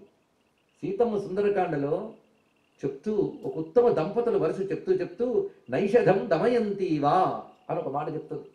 నేను రామునికి ఎటువంటి దానను అంటే నలునకు దమయంతి ఎలాగో నేను అలాగా అన్నది. అంటే నలదమయంతులు సీతారాములు పోల్చబడ్డారంటే వాళ్ళు ఎంత పుణ్యమూర్తులు. పైగా నలదమయంతుల చరిత్ర సీతారాముల కంటే పూర్వమైనటువంటిది. అది ఏ యుగానిది అంటే సీతారాముల కాలానికే ఎప్పుడో జరిగింది అంటే అది త్రేతాయుగంలో సీతారాముల కథ. ఇది ఏనాటిదంటే ఏనాటి కృతయుగం నాటి కథ అది. అప్పుడు అసలు కలిదోషానికి అవకాశమే లేదు. అలాంటి అద్భుతమైనటువంటి అత్యంత ప్రాచీనమైన కాలం నాటి కథ. పైగా కాలం మారుతున్న కొద్దీ దివ్యత్వం తగ్గుతూ ఉంటుందట. పైగా కలియుగంలో భౌతికవాదమే ఉంటుందట. అంటే కనిపించే ప్రపంచమే సత్యం అనుకునే కాలం పేరు కలియుగం. ఈ కనిపించే ఇంద్రియ జగత్తుకు అతీతమైన ఒక మహాసత్యం ఉంది అని తెలుసుకోగలుగుతూ మనం కృతయుగాన్ని సాధించాలి. సమాజంలో కలియుగం ఉండొచ్చు, మనం మాత్రం కలిలో ఉండకూడదుట. ఎందుకంటే ఊరంతా ముళ్ళ కంపలు ఉన్నాయని చెప్పి మనం కాలికి చెప్పులు లేకుండా వెళతామా? ఊరంతా ముళ్ళ కంపలున్నా మనం కాలికి చెప్పులు వేసుకుంటాం. ఊరంతా వర్షం పడుతున్నా మనం రెయిన్ కోట్ వేసుకుంటాం. అలాగే ప్రపంచమంతా కలియుగం ఉన్నా మనకు మనం భగవత్ స్మరణతో రక్షణ చేసుకోవచ్చు, మనకు మనం కృతయుగం తెచ్చుకోవచ్చు. అది కలియుగం కదండి కానివ్వండి అనకూడదు. ఊరంతా కలరా ఉందని నేను కూడా నాకు రాని కలరా అంటాడా? పోగొట్టుకునే ప్రయత్నం చేస్తాడు కదా. పైగా కలియుగంలో కాసింత ప్రయత్నించినా ఫలితం ఎక్కువ ఉంటుంది. ఎందుకంటే ప్రతికూల పరిస్థితులు ఎక్కువ గనక ఇక్కడ కాసింత ధర్మం పాటించినా ఎక్కువ ఫలితం వస్తుంది ఈ యుగంలో. అందుకే ఒక విధంగా కలియుగం చాలా గొప్పది. ఇందులో పుడితే అదృష్టం అంటే తక్కువతో ఎక్కువ ఫలితం పొందగలిగేటువంటి యోగం ఉంది. అయితే ఆ తక్కువ చేయడం మాత్రం అంత తేలిక కాదు. అందుకోసం చెప్పాడు ఇక్కడ. ఎందుకంటే మనం ఎంత బాగుపడే ధర్మాలు చెప్తుంటే ఇవి నిజమేనా అని ముందు సందేహం వస్తుంది. అది చాలు కలిపురుషుడి ఫస్ట్ స్టెప్. సరే, మొత్తానికి ఈ కథ ఏనాటిదో అని అత్యంత ప్రాచీనమైనది. రామాయణ కాలంలోనూ వాళ్ళు దుఃఖ కాలంలో దీన్ని స్మరించారు, భారత కాలంలోనూ స్మరించారు. అది ఈ కథలో జరిగే సన్నివేశాలు మనం పరిశీలిస్తుంటే అది ద్వాపర త్రేతలకి పూర్వం గనక అప్పటి కథల్లో లోకంలో మానవులకి దివ్యత్వంతో అనుబంధం ఉండేది. త్రేతాయుగం వరకు ఇంకా చెప్పండి, కృతయుగంలో మానవులకి దేవతలకి అనుబంధాలు ఉండేవి. ఆ దేవతలు వాళ్ళు చర్చలు చేసుకునేవాళ్ళు, మాట్లాడేవారు. త్రేతాయుగంలో కూడా సందర్భాలు ఉండేవి, కానీ త్రేతాయుగంలో కొందరు మాత్రమే అది పొందగలిగేవారు, అందరూ కాదు. ద్వాపర యుగంలో తపస్సు చేసిన వాళ్ళు మాత్రమే దేవతలతో సంబంధం పెట్టుకునేవాళ్ళట. అంతేకాదు, ద్వాపర యుగంలో నారదాది మహర్షులు కూడా సంచరించేవారు. ఋషులతో దేవతలతో సంబంధం ద్వాపర యుగాంతం వరకు ఉండేదిట. కృష్ణ పరమాత్మ పాదం తీసిన తర్వాత, కలి ప్రవేశించిన తర్వాత దివ్యత్వంతో ప్రత్యక్ష అనుబంధం పోయింది. ఇక్కడ మాట అయినటువంటి దివ్యత్వంతో అనుబంధం పోయింది అనలేదు. అనుబంధం పోతే ఎవడు బతకలేదు. ప్రత్యక్ష అనుబంధం పోయింది, అది చెప్పడం. డైరెక్ట్ రిలేషన్ అనేటువంటిది దెబ్బతింది యుగంలో. అందుకే ఈ కథలో ఇంట్రడక్షన్ ఎందుకు ఇంత అంటే నరచరిత్రలో దివ్యత్వం ఒక పాత్రగా కనబడుతుంది కనుక ఇదేదో కల్పన అనుకోకుండా ఆనాటి యుగాల నాడు ఇది జరిగిన కథే అని తెలుసుకోవాలి. అప్పుడు వ్యక్తిత్వాలు వేరు, అప్పుడు తపస్సు వేరు. ఆ తపశ్శక్తి చేత ఒక మాట అంటే అక్కడే ఫలితం కనిపించేది. తపశ్శక్తి వల్లే మాట శాపం అవుతుంది, వరం అవుతుంది. అందుకో తపశ్శక్తి సంపన్నుడైన వాడు ఒక మాట అన్నాడు అంటే అది మంచి మాట అయితే దీవెన, చెడ్డు మాట అయితే శాపం అవుతున్నది. అందుకు తపశ్శక్తి సంపన్నుడి ప్రభావం వేరు, తపస్సు లేని వారు మామూలు ప్రభావం వేరు. అందుకు ఇలాంటి పాత్రలు ఈ కథలో కనబడతాయి కనుక ఉపోద్ఘాత అవసరం. ఈ నలచక్రవర్తి అనేవాడు నిషధ దేశానికి వీరసేనుడు ఒక రాజు పాలించేవాడు. ఆయన పుత్రుడు ఈ నలచక్రవర్తి. ఆ చక్రవర్తి రాజర్షి అన్నారు ఇక్కడ. రాజర్షి అంటే రాజై ఋషి అయిన వాడిని రాజర్షి అంటారు. అయితే రాజు ఎప్పుడు ఋషి అవుతారంటే మా రామాయణంలో రామచంద్రమూర్తి చెప్తాడు, విద్ధిమా ఋషిభిస్తుల్యం కేవలం ధర్మమాశ్రితం. ధర్మ అర్థ కామ మోక్షాలను 4 ఉంటాయట. మోక్షం మాట అటు ఉంచుదాం, ముందు ధర్మార్థ కామాలను 3 ఉంటాయి. ఇందులో మన ప్రయారిటీస్ దేనికి ఇస్తున్నామని బట్టి మన యొక్క మనస్సు ఏమిటో చెప్పచ్చుట. కొందరు ధర్మం కోసం అర్థకామాలు వదిలేస్తారట, కొందరు అర్థం కోసం ధర్మకామాలు వదిలేస్తారట, కొందరు కామం కోసం అర్థము ధర్మము వదిలేస్తారట. ఇప్పుడు మనం ఏ కేటగిరీలోకి వెళ్తామని ఎవరికి వాళ్ళు తెలుసుకుంటే చాలు, చెప్పక్కర్లేదు. అర్థం కోసం కామాన్ని కూడా విడిచిపెట్టారంటే కొందరు డబ్బు సంపాదనలో పడిపోయి భోగాలు కూడా అనుభవించారు, పట్టడం అన్నం కూడా తిన్నారు సరిగ్గా. వీళ్ళందరూ కూడా అర్థం కోసం కామాన్ని విడిచిపెట్టేవాళ్ళు. అదేవిధంగా అర్థం కోసం చేయవలసిన సత్కర్మలు చేయరు, పితృకర్మలు, దేవకర్మలు, సంధ్యావందనాలు, దేవతార్చనలు ఏమి చేయరు. ఎందుకు తిరుగుతున్నావు అంటే వాడికే అర్థం కాదు. ఇలా బ్రతుకంతా వ్యర్థం చేసుకుంటారు. అంటే అర్థం కోసం ధర్మాన్ని కామాన్ని వదిలేశారు. కొందరు కామం కోసం అర్థాన్ని ధర్మాన్ని వదిలేస్తారట. తెచ్చిందంతా కోరికలు తీర్చుకోవడానికి తగలెడుతూ ఉంటారు. ఇంక ధర్మం అసలు లేదు. కొందరు ఉంటారట ధర్మం కోసం అర్థకామాలు వదిలేస్తారట. ఈ 3 ఏదో ఒకటే సెలెక్ట్ చేసుకుంటే ధర్మాన్ని మాత్రమే సెలెక్ట్ చేసుకుని అర్ధకామాన్ని విడిచిపెడితే అలాంటి రాజుల్ని రాజర్షులు అనాలి అన్నారు. వాళ్ళు ఎందుకంటే వాళ్ళకి అధికారం చేతిలో ఉంటుంది, చుట్టూ అనుభవించడానికి సంపద ఉంటుంది, అయినప్పటికీ ధర్మమునందు నిలబడి ఉంటారే వాళ్ళని ఋషులు అనాలి. అలాంటి రాజర్షి నలచక్రవర్తి. నలచక్రవర్తి గురించి మాటి మాటికి భారతంలో ఒక మాట చెప్తాడు, పుణ్యశ్లోకుడు. పుణ్యశ్లోకుడు ఈ మాట మాటికి అంటాడు. అటు వ్యాసుడు మూల భారతంలో అంటాడు, నన్నయ్య గారు తెలుగులో అనువదించారు భారతాన్ని మొదటి భాగాన్ని. నన్నయ్య గారు అనువదించిన భాగంలో వస్తుంది మనకి నలచరిత్ర. ఆయన కూడా పుణ్యశ్లోకుడు, పుణ్యశ్లోకుడైన రాశారు. ఈ పుణ్యశ్లోకుడు నలుడు, అందువల్లనే అంత గొప్ప కీర్తున్నది. ఇప్పటికి ఎన్ని మార్లు మనం నల అని విన్నామో అంత పుణ్యం మనకి ఇప్పుడు వస్తున్నది. పుణ్యశ్లోకుడు. ఇప్పుడు శ్లోకుడు, శ్లోకము అంటే పొగడుట అని అర్థంట. శ్లోకం అంటే పొగడ్తా అని అర్థం, స్తుతి అని అర్థం. శ్లోకుడు అంటే పొగడబడేవాడు అని అర్థం. అయితే ఎవరిని పొగడ్డం వల్ల మనకు పుణ్యం వస్తుందో వాడిని పుణ్యశ్లోకుడు అంటాం. మనం సాధారణంగా ఎవరిని పొగుడుతాం? ఎవడు అవసరం పడితే వాడిని పొగుడుతాం, పెద్ద ఆలోచించక్కర్లేదు. కానీ ఇక్కడ మనం కూర్చుని ఫలానా వాడు అద్భుతం అండి, వాడు ఫలానా రాజకీయాలు ఎలా చేసాడని కబుర్లు ఆడుకున్నాం అనుకోండి, టైం వేస్ట్ తప్ప ఏమీ లేదు. కొందరు మహాత్ములు ఉంటారట, వాళ్ళ చరిత్రని, వాళ్ళు చేసినటువంటి పనుల్ని, వాళ్ళ గుణాలని కానీ మనం పొగిడితే దానివల్ల మనం పవిత్రులమైపోతాం, మనకున్న దోషాలు పోతాయి. అలా దోషాలు పోగొట్టే శక్తి ఎవరిని పొగడ్డం వల్ల మనకు వస్తుందో వారిని పుణ్యశ్లోకులు అనాలి. ఇప్పుడు పుణ్యశ్లోక శబ్దానికి ఇది అర్థం. అలాంటి పుణ్యశ్లోకుడు నలుడు. ఆయన గురించి మాటికి పుణ్యశ్లోక అనే శబ్దమే వ్యాసుడు వేశాడు. అది మనం పట్టుకోవాల్సిన గొప్ప కోణం. అలాంటి పరమ పవిత్రమూర్తి, మంచి యవ్వనంలో ఉన్నటువంటి వాడు. ఆ యవ్వనంలో అవివాహితుడిగా ఉన్నటువంటి సమయంలో ఆయన ఒకరోజు పొద్దున్నే సంధ్యానుష్ఠానాలు చేసేట. చూడండి, రాజ్యాన్ని పాలించే వాళ్ళు కూడా అనుష్ఠానాలు మానలేదు. మనం గర్వంగా చెప్పుకుంటా నాకేమీ లేవండి, సిగ్గుపడుతూ చెప్పాలి. అవన్నీ చక్కగా అర్చన చేసుకున్నట్ట, శివార్చన చేసుకుని వచ్చేట బయటికి. ఆ వచ్చినప్పుడు ఉద్యానవనంలో తిరుగుతుంటే ఆయనకు హంసలు తిరుగుతున్నాయట. అక్కడ ఒక హంస దగ్గరికి వచ్చింది. ఆ హంసని చేత్తో పట్టుకున్నాడు ఆయన. ఆ పట్టుకున్నప్పుడు హంస మానుషవాక్యంబులు ఇట్లని అన్నాడు. ఇక్కడ హంస మనుష్యవచనంలో పలుకుతుందా అన్నప్పుడు కూడా హంసలు మాత్రం కనబడతాయా? హంస మనుష్యవచనంలో పలుకుతుందంటే అందుకు ముందే చెప్తాం, ఇది కాలం వేరు, దివ్యత్వంతో అనుబంధం ఉన్నది. ఆ హంస చెప్తోంది, నేను బ్రహ్మగారితో కబుర్లాడగలిగేటువంటి హంసని. మేమందరం ఆ లోకంలో కూడా సంచరిస్తాం, సర్వలోక సంచారం చేయగలిగే శక్తి మాకున్నది. అయితే ఇతర పురాణాల్లో కానీ వెళితే ఈ హంస వెనకాల ఒక పురాణ కథ ఉంది. సాక్షాత్ శివాంశ హంసగా అవతరించిందని కథ. అయితే అవన్నీ చెప్తే రోజు సరిపోదని నేను చెప్పట్లేదు, కానీ హంస సామాన్యం కాదు. నలదమయంతులను అనుగ్రహించడం కోసం శివాంశయే హంసగా అవతరించిందని శివపురాణం చెప్తున్నటువంటి ఒకానొక కథ. అంటే అక్కడ కూడా నలదమయంతుడి చరిత్ర ఉంది శివపురాణంలో కూడా, అదే తెలుసుకోవాల్సింది. మొత్తానికి అలాంటి హంస. అందుకే ఇక్కడ శ్రీనాథుడు వర్ణిస్తే ఒక మాట అంటాడు, చెయ్యి పద్మంలా ఉందిట నలచక్రవర్తికి. హంసను పట్టుకున్నాడు, పద్మం లాంటి చేతితో హంసని పట్టుకున్నాడు అని వర్ణిస్తాడు. అంటూ ఒక మాట అంటాడు, పద్మానికి తుమ్మెదలు ఉంటాయట దగ్గర, అలాగే ఈయన చేతి చుట్టూ రుద్రాక్షమాల కంకణంగా పెట్టుకున్నట్టండి. ఆ రుద్రాక్షమాల నల్లగా ఉంటూ తుమ్మెదల్లాగుంటూ ఉంటే చెయ్యి పద్మంలా ఉన్నది. ఎలాంటి పద్మం అంటే శివార్చన చేసిన హస్త పద్మంతో హంసను పట్టుకున్నాడని వర్ణించారండి శ్రీనాథుడు. ఎందుకు అలా వర్ణించాడంటే హంస శివాంశ అని చెప్పడం దాని సంకేతం. పట్టుకుంటే మనుష్య వచనాలతో ఇలా ఉన్నదిట, నువ్వు నన్ను విడిచిపెట్టు, నన్ను విడిచిపెడితే నీకు మేలు చేస్తాను.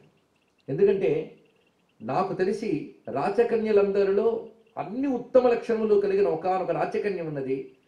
ఆమె వద్దకు వెళ్ళి నీ గురించి చెప్తాను, నీ గురించి గొప్పగా చెప్తాను, నీపై మనస్సు పడేలా చేస్తాను, ఇది నీకు నేను చేసే ఉపకారం, నన్ను విడిచిపెట్టు అని చెప్తే అప్పుడు నలుడు విడిచిపెట్టాడు. అది తన యొక్క మిత్రుడితో కలిసి చేరుకుందట. ఎక్కడికి చేరుకుందంటే దమయంతి వద్దకు వెళ్ళింది అన్నారు ఇక్కడ. ఇప్పుడు దమయంతి అంటే తెలుసుకోవాలి. దమయంతి విదర్భ దేశంలో భీముడు అనేటువంటి రాజు యొక్క కుమార్తె. ఈమెకు దమయంతి పేరు చాలా విశేషం. చిట్ట చివరికి పేర్లను మనం డీకోడ్ చేసామనుకోండి అద్భుతమైన తత్వం బయటకు వస్తుంది. అందుకే దమయంతి, దమయంతి అంటేనే దమము అంటే నిగ్రహము అని అర్థం.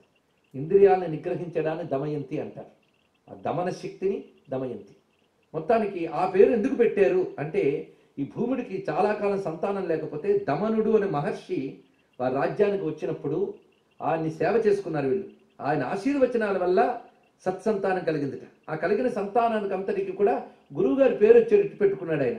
3 కొడుకులకి దమ, దమన, దాంత అని పేర్లు పెట్టాడు. కూతురికి దమయంతి అని పేరు పెట్టాడు. ఇది అయితే ఆ రోజుల్లోనే చక్రవర్తుల మధ్య సంభాషణలో నలచక్రవర్తి గుణగణాలు, ఆయన యొక్క పరాక్రమము ఇవన్నీ కూడా అంతా వ్యాప్తి చెందే.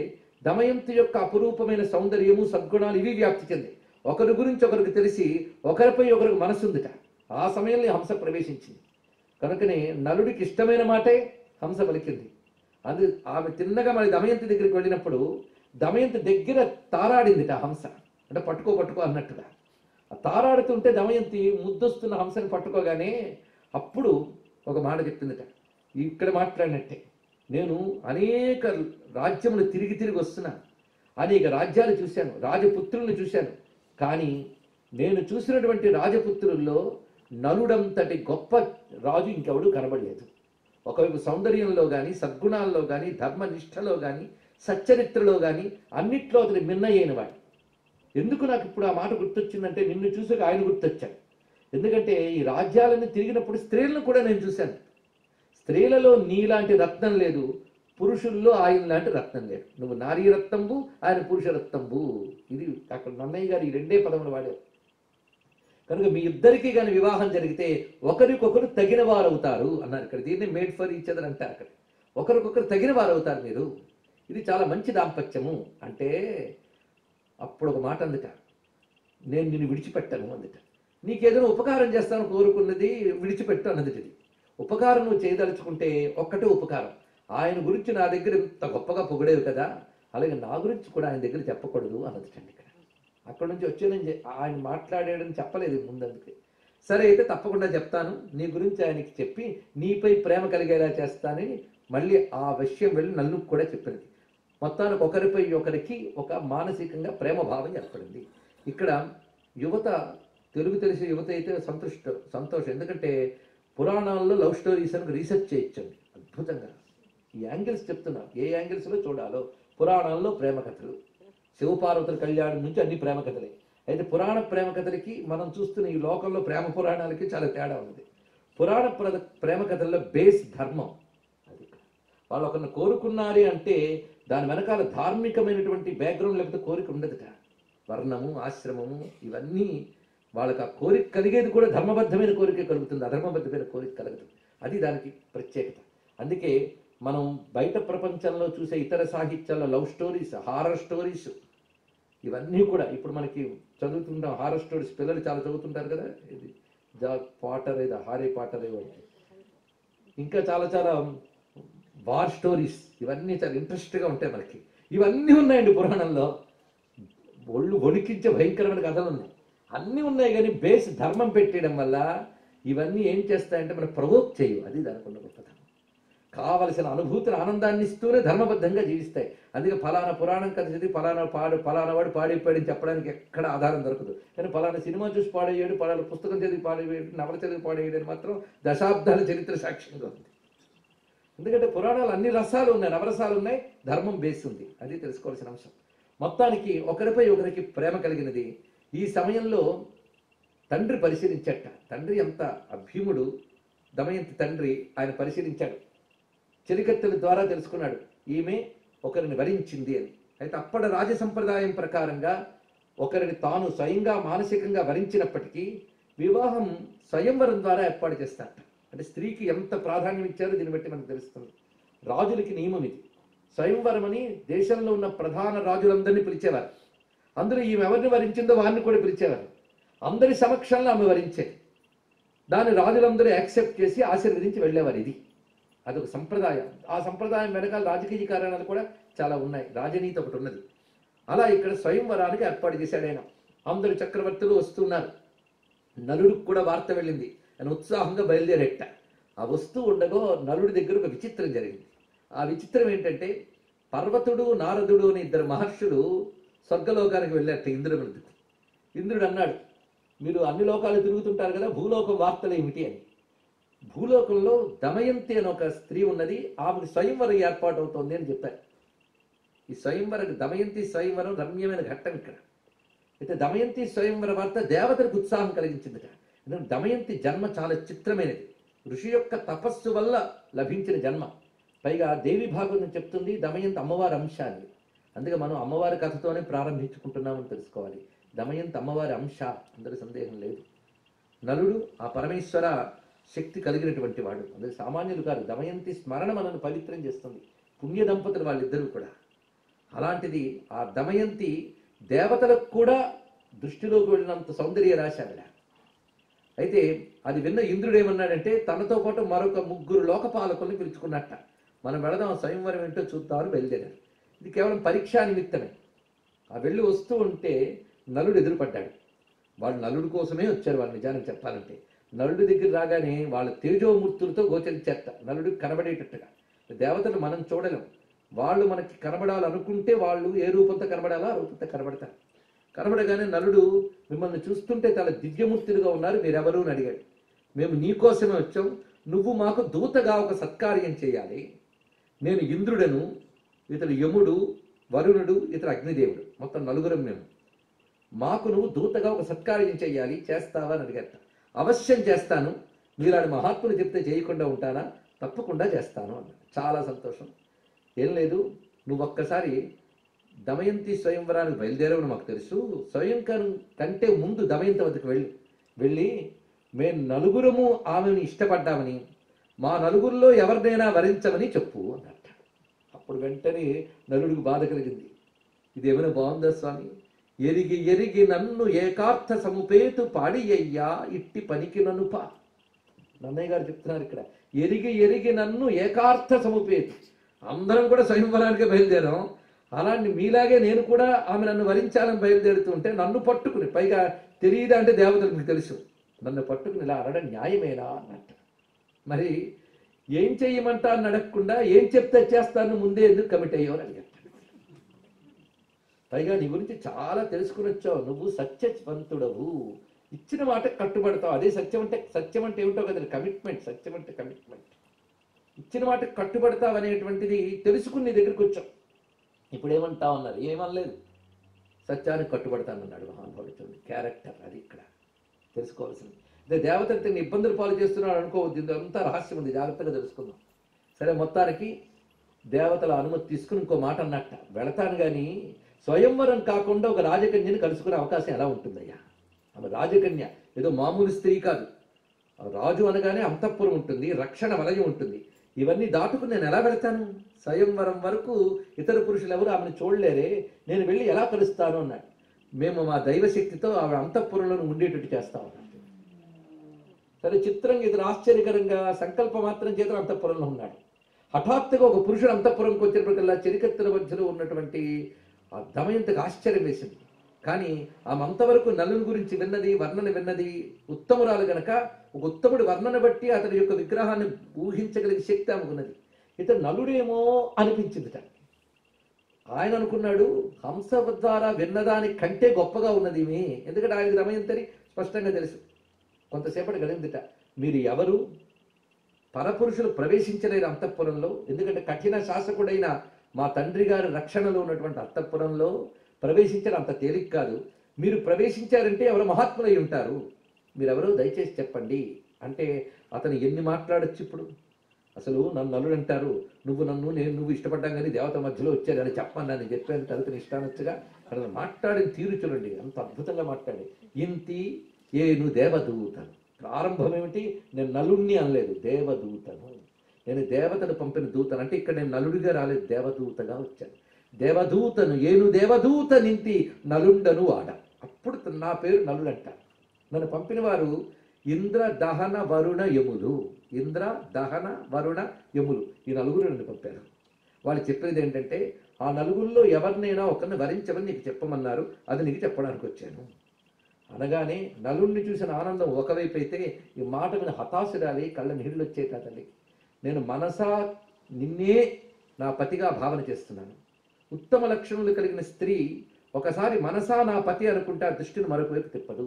కనుక పాతివ్రత్యం వివాహంతో ప్రారంభం కాదు, మనస్సుతో ప్రారంభమవుతున్నది. రా, నువ్వు నా పతివి, నిన్ను తప్ప ఇంకెవరు నేను వరిస్తాను. పైగా ఒక్కటి ఆశ్చర్యం, పొద్దుకు లేచిన దగ్గర నుంచి ఏ దేవతలు నేను నమస్కారం చేస్తానో వారు నన్ను వివాహం ఆడడం ఏంటి? నా శరీరం మనుష్య శరీరం, పంచభూత వికారాలతో ఉన్నది. దేవతల శరీరం దివ్య శరీరం. ఇది ఒకటి మనకు తెలియాలి. మన శరీర నిర్మాణం వేరు, వాళ్ళ శరీర నిర్మాణం వేరు. వారి శరీరం తేజోమయం, నా శరీరం పంచభూత వికారాలతో ఉన్నది. పైగా పొద్దుట్లు లేచిన దగ్గర నుంచి నేను వాళ్ళకి నమస్కారం చేస్తాను. ఇందులో నలుగురు దిక్పాలకులు, గుర్తుపెట్టుకోండి. ఇంద్ర, యమ, వరుణ, దహన, ఇప్పుడు దిక్పాలకులు. ఆగ్నేయ దిక్కు తెలుసు కదా, దిక్కులు తెలుసు కదా, సంతోషం. మరి దిక్కుతో వచ్చిన జాతి కాదు మంది. దిక్కులకి దిక్పాలకులను ఉన్నట్ట. ఒక్క రహస్యం, పొద్దుట్లేచి దిక్పాలకులు దండం పెట్టుకోవడం పెద్ద ప్రక్రియ అండి. మన అసలు హిందూ మతం ఏదో మనకు పోయింది, కొత్త కొత్తవేవో వచ్చి పడుతున్నాయి. దిక్పాలకులకు నమస్కారం చేసుకోవడం ఇది అన్ని గ్రహ దోషాలు పోగొడుతుంది. తూర్పు దిక్కు ఎవరు అధిపతి? ఒకరిద్దరు చెప్తే ఎలా అండి, నాకు సంతోషం ఉత్సాహం రావాలి. కానీ ఇవాళైనా మనకు దిక్కు దొరికింది, లేకపోతే దిక్కు తోచని వాళ్ళు అవ్వకూడదు కదా. ఇంకా పదాలు ఉన్నాయి కానీ శబ్దాలు బాగుండవు సభలో అనుకోవడానికి. దిక్కు సంబంధించి తూర్పు దిక్కు అధిపతి ఇంద్రదేవుడు. తర్వాత మనం ఇక్కడ గుర్తుండి ఉంటుంది, ఆదిత్యుడు అని చెప్పినప్పుడు చెప్పాను నేను, అది నాకు గుర్తు వచ్చింది బాధ. తూర్పు దిక్కుకి ఇంద్రుడు, ఆగ్నేయ దిక్కుకి పేరే చెప్తోంది అగ్ని, దక్షిణ దిక్కుకి యముడు, నైరుతి దిక్కుకి నిరుతి, పశ్చిమ దిశకి వరుణుడు, వాయవ్య దిశకి వాయువు, ఉత్తర దిశకు కుబేరుడు. ఇది ప్రధానంగా చెప్పబోతున్నది. పై దిశకి ఆకాశాధిదేవత, క్రిందేమో భూదేవి. ఇవి ప్రధానం. కానీ ప్రధాన అష్టదిశలు, అష్టదిక్పాలకులే మన బతుకుని నడుపుతున్నారు. ఎటో ఒక్క దగ్గరికి మనం ఏదో దిక్కుకి వెళ్తాం కదా, అందుకే నిరంతరం దిక్పాలకులను దండం పెట్టడం సంధ్యావందనలో కూడా ప్రక్రియగా పెట్టారండి. కానీ అది చేత కాకపోతే కానీ దిక్పాలకులను అనడమైనా నేర్చుకోవాలి మనం.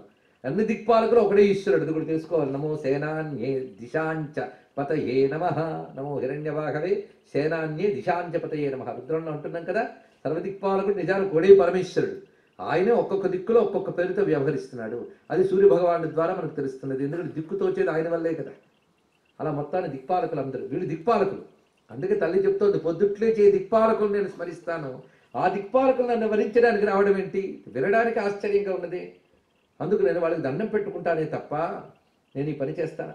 నువ్వు కాదు అంటే నేను మరణిస్తాను అంటే గొప్ప మాట అన్నాడు.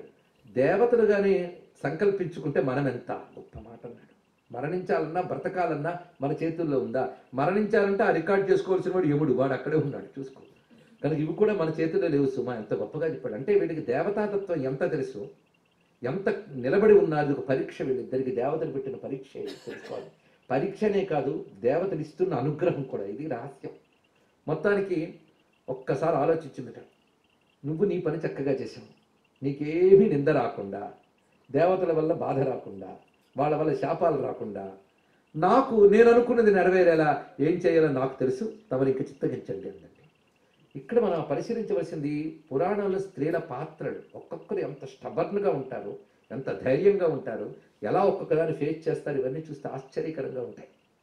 మొత్తానికి ఈవిడ నేను చూసుకుంటానంది, నలుడికి ఏం చేయలేదు తెలియలేదు, నువ్వు వెళ్ళి శైవరులో కూర్చో నేను చూసుకుంటానన్నది. ఒక్క మాట మాత్రం వాళ్ళకి చెప్పు, నలుని తప్ప నేను మరొకరిని వరించను అన్నానని చెప్పు. ఎంత ధైర్యంగా చెప్పించారండి. ఎందుకంటే ఎవరు అసత్యం చేయలేదు.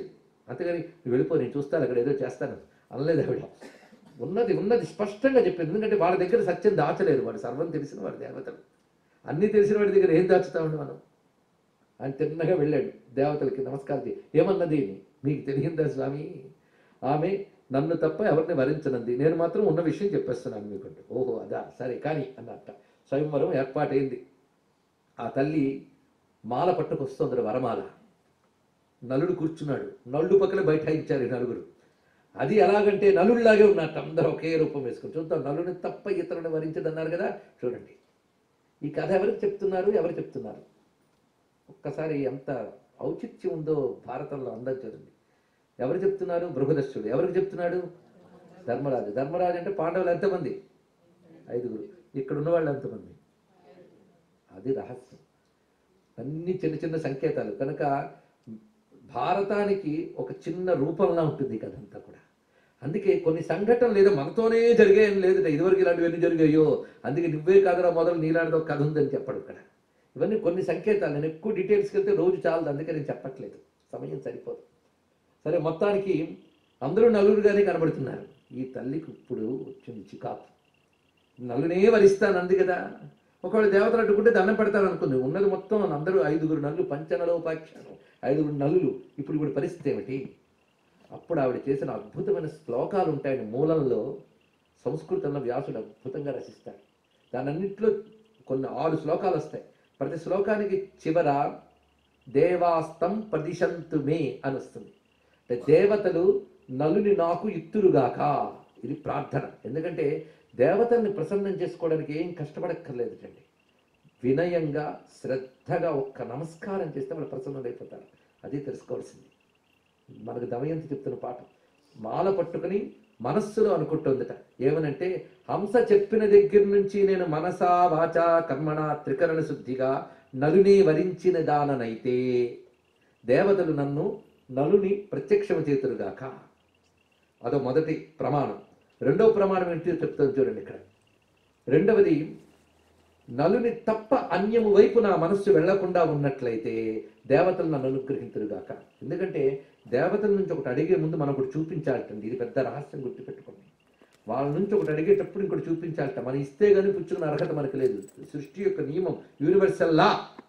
దేవతలకు ఎన్నున్నాయండి, అది నీకు అనవసరం. నీకు ఇస్తే కానీ పుచ్చుకోనే అర్హత నీకు లేదు. ఇది యూనివర్సల్ లా, ఇది ఆధార ప్రధాన లా. దేవతలకి ఏదైనా మనం అడిగేటప్పుడు మనం ఒకటి చూపించాలి. సీతమ్మ కూడా హనుమంతుడి తోకకు మంట పెట్టినప్పుడు అగ్నిదేవుడికి నమస్కరిస్తుంది. ఆ నమస్కరించేప్పుడు అగ్నిదేవ అగ్నిదేవ హనుమంతుడి తోక చల్లగా ఉండాలి అనలేదు. నేను పతివ్రతనైతే, రాముడు నన్ను నమ్మినట్లయితే, నా ఎడల ధర్మం ఉన్నట్లయితే ఓ అగ్నిభట్టారుగా హనుమంతుడి దగ్గర చల్లబడు. ఎందుకు క్లాజెస్ అంటే ఒకటి అడిగేటప్పుడు ఒకటి చూపించాలి. దేవతల్ని ఏదైనా అడిగేటప్పుడు మనం చూపించవలసింది ధర్మము. ఇది తెలుసుకోవాల్సింది. ధర్మాన్ని చూపిస్తే దేవత ప్రసన్నుడవుతాడు. అందుకే దేవత అనుగ్రహించాలంటే మనం చూపించవలసింది ధర్మం. ఇది తెలుసుకోవాల్సింది. మొత్తానికి తల్లి ఏం చేసినది, నేను మనసా వాచా కర్మణ అతన్ని విశ్వసించినట్లయితే దేవతలను ప్రసన్నులవుదురుగాక. ఇంకో ప్రతిజ్ఞ చేసిందండి, అద్భుతమైనది. మేమిద్దరము భార్యాభర్తలం అవుతామని దేవతలు సంకల్పించుకుని ఆశీర్వదించినట్లయితే నలుడు నాకు స్పష్టంగా తెలియబడుగాక. అంటే వీళ్ళు నిజానికి ఆవిడ స్వయంవరంలో వరించడానికి రాలేదు, వీళ్ళిద్దరికి పెళ్లి చేద్దాం దగ్గరుండి వచ్చారు. ఇదంతా పెద్ద డ్రామా అంతా కదా. అందుకే వాళ్ళకి మేమిద్దరం కలవాలని ఇష్టం దేవతలకు ఉన్నట్లయితే దేవతల నాయనలో అనుగ్రహించరుగాక. ఇదొకటి. ఇలా ఒక 5-6 ధర్మ ప్రతిజ్ఞలు చేస్తుంది ఆ తల్లి. ఇదంతా మనస్సులోనే. వెంటనే వాళ్ళు ఏం చేశారంటే నలుడుగానే కనబడ్డారట. కానీ దమయంతి ఎంత తెలివైందో చూడండి.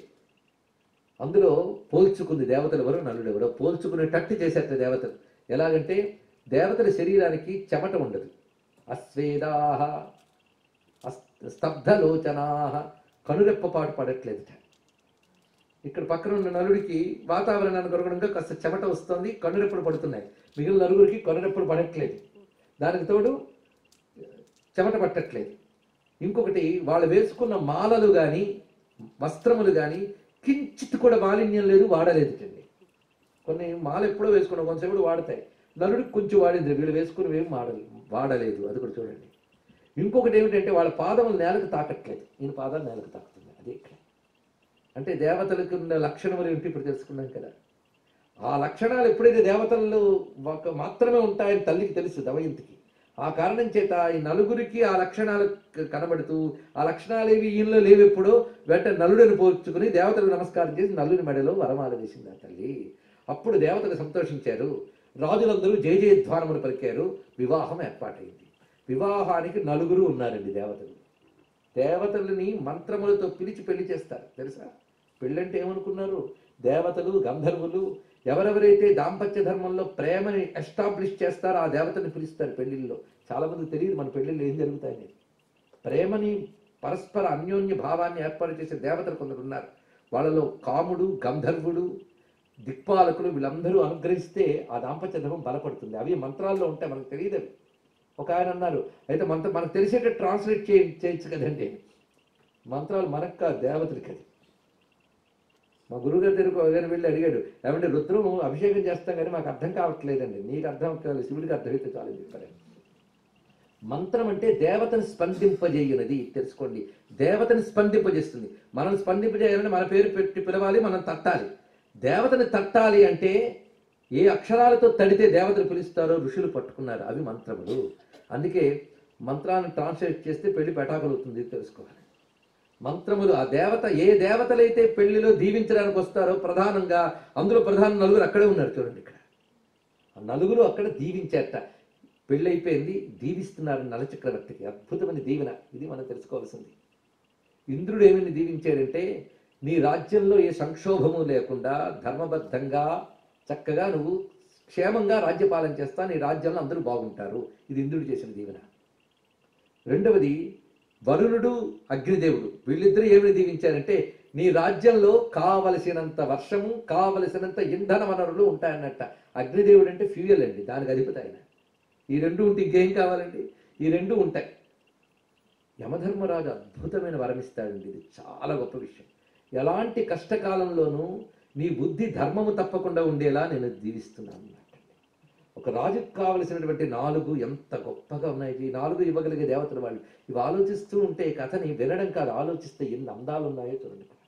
ఇలా వాళ్ళు దీవించి వెళ్ళిపోయారట. పెళ్ళైపోయింది, వీళ్ళు ఆనందంగా ఉన్నారు.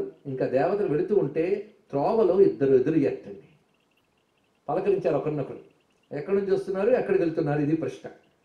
మేము స్వయంవరం చూడడానికి వెళ్తున్నాం అంటే వాళ్ళిద్దరు. వాళ్ళు ఇద్దరు పేర్లు అంటే కలి, ద్వాపరుడు వాళ్ళిద్దరు.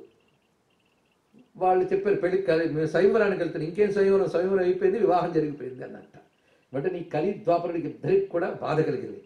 వాళ్ళు ఏమన్నారంటే వీళ్ళిద్దరిని కలిసి బతకనివ్వకుండా చేస్తాం మేమిద్దరం అన్నట్ట. బయలుదేరట్టు ఇద్దరు. చూడండి, కలి ద్వాపరుడు అనగానే ఒక కాలానికి కూడా అధిదేవతలు ఉంటారు, అది తెలుసుకోవాలి. ఆ కాలం వచ్చినప్పుడు వాడు వచ్చేస్తాడు శుభ్రంగా. ఇప్పుడు కృతయుగం కనుక వాళ్ళు ఎక్కడ రెస్ట్ రూమ్లో ఉన్నారు, రెస్ట్ తీసుకుంటున్నారు ఎక్కడ హాయిగా వాళ్ళ యొక్క రాజ్యాల్లో. ఇప్పుడు బయలుదేరారు సరదాగా, ఖాళీగా ఉన్నాం కదా, ఇది తిరుగుదా బయలుదేరారట. కలియుగంలో పరమ బిజీ వాళ్ళు. పాపం ఎక్కడ పెడితే అక్కడ వాళ్ళే. అప్పుడు పిలిస్తే కానీ వచ్చేవాళ్ళు కాదు, ఇప్పుడు పిలవకపోయిన వాళ్ళే. అసలు ఎంత గొప్పగా ఉన్నారంటే బయట ఉంటే పోల్చుకోవచ్చుట, లోపల కూర్చున్నారు, అందుకు పోల్చిన వాళ్ళు. అందుకు కలిపురుషుడు ద్వాపరుడు వీళ్ళిద్దరు ఆ యుగాధిపతులు. వాళ్ళిద్దరు వచ్చి అంటే వీడు కానీ ద్వాపరుడు దూరితే సగం ధర్మబుద్ధి ఉంటుంది, వీడు దూరితే అసలు ధర్మబుద్ధిగా పూర్తిగా దెబ్బతీస్తాడు. పై కలిసి బతకనివ్వడు. బుద్ధిని ఎంతమంది చెప్పినా అధర్మం వైపు ప్రేరేపణ చేసేవాడు కలి. ఇది తెలుసుకోవాల్సింది.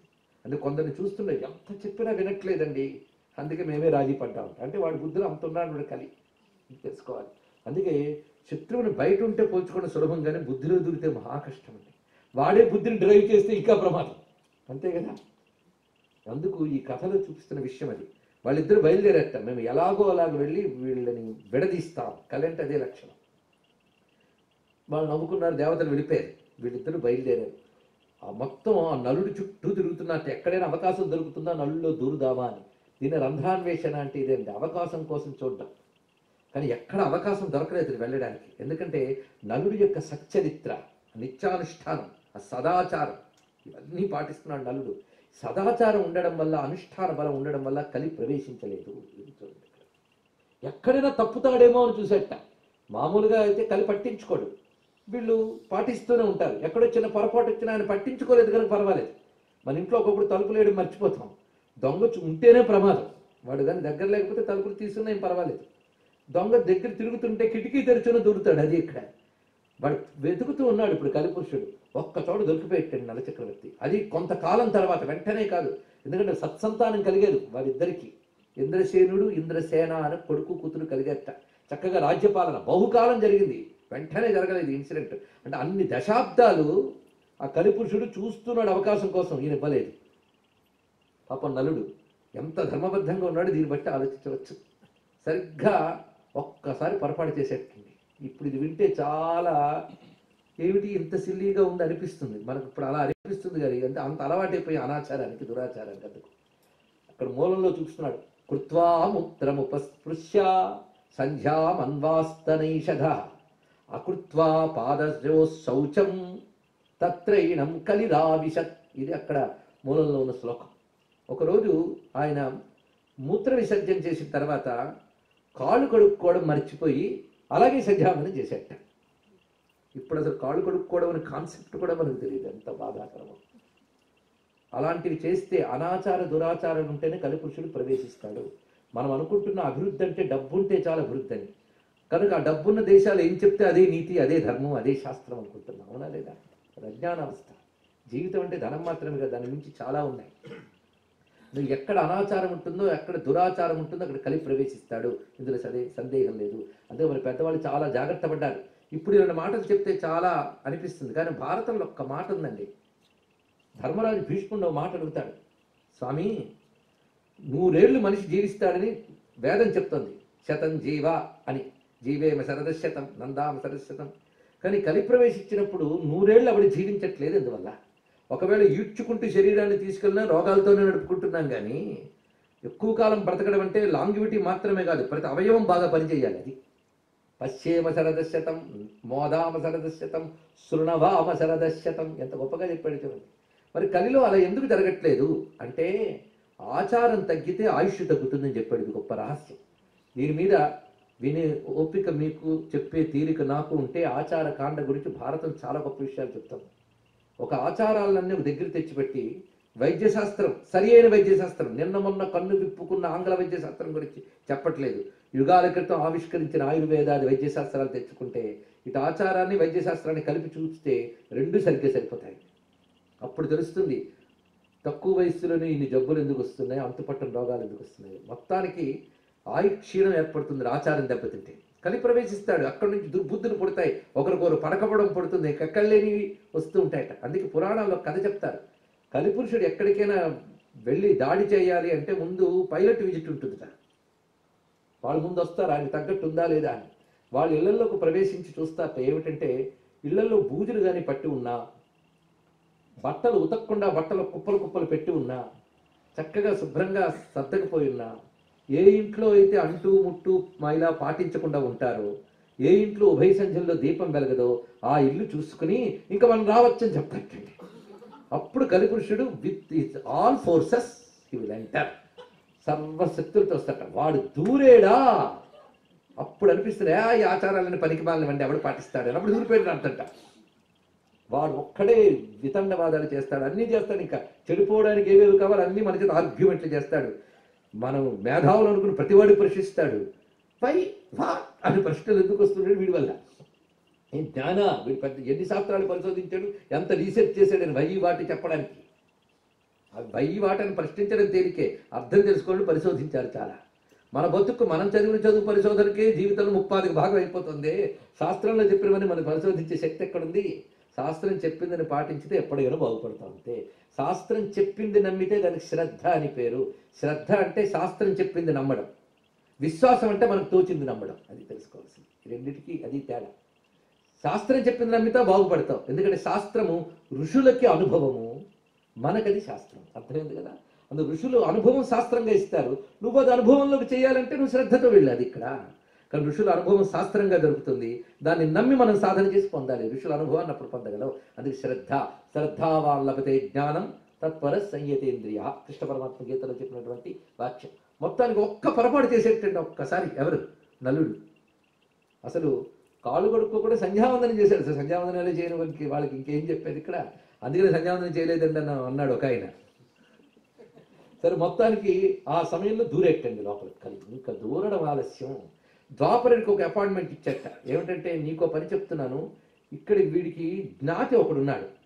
ఆ జ్ఞాతి పేరు పుష్కరుడు. వాడికి జూదం అంటే చాలా ఇష్టం. ఆ పాచికల్లో దూరిపోను అని ద్వాపరుడిని పంపెట్టి ఇక్కడ.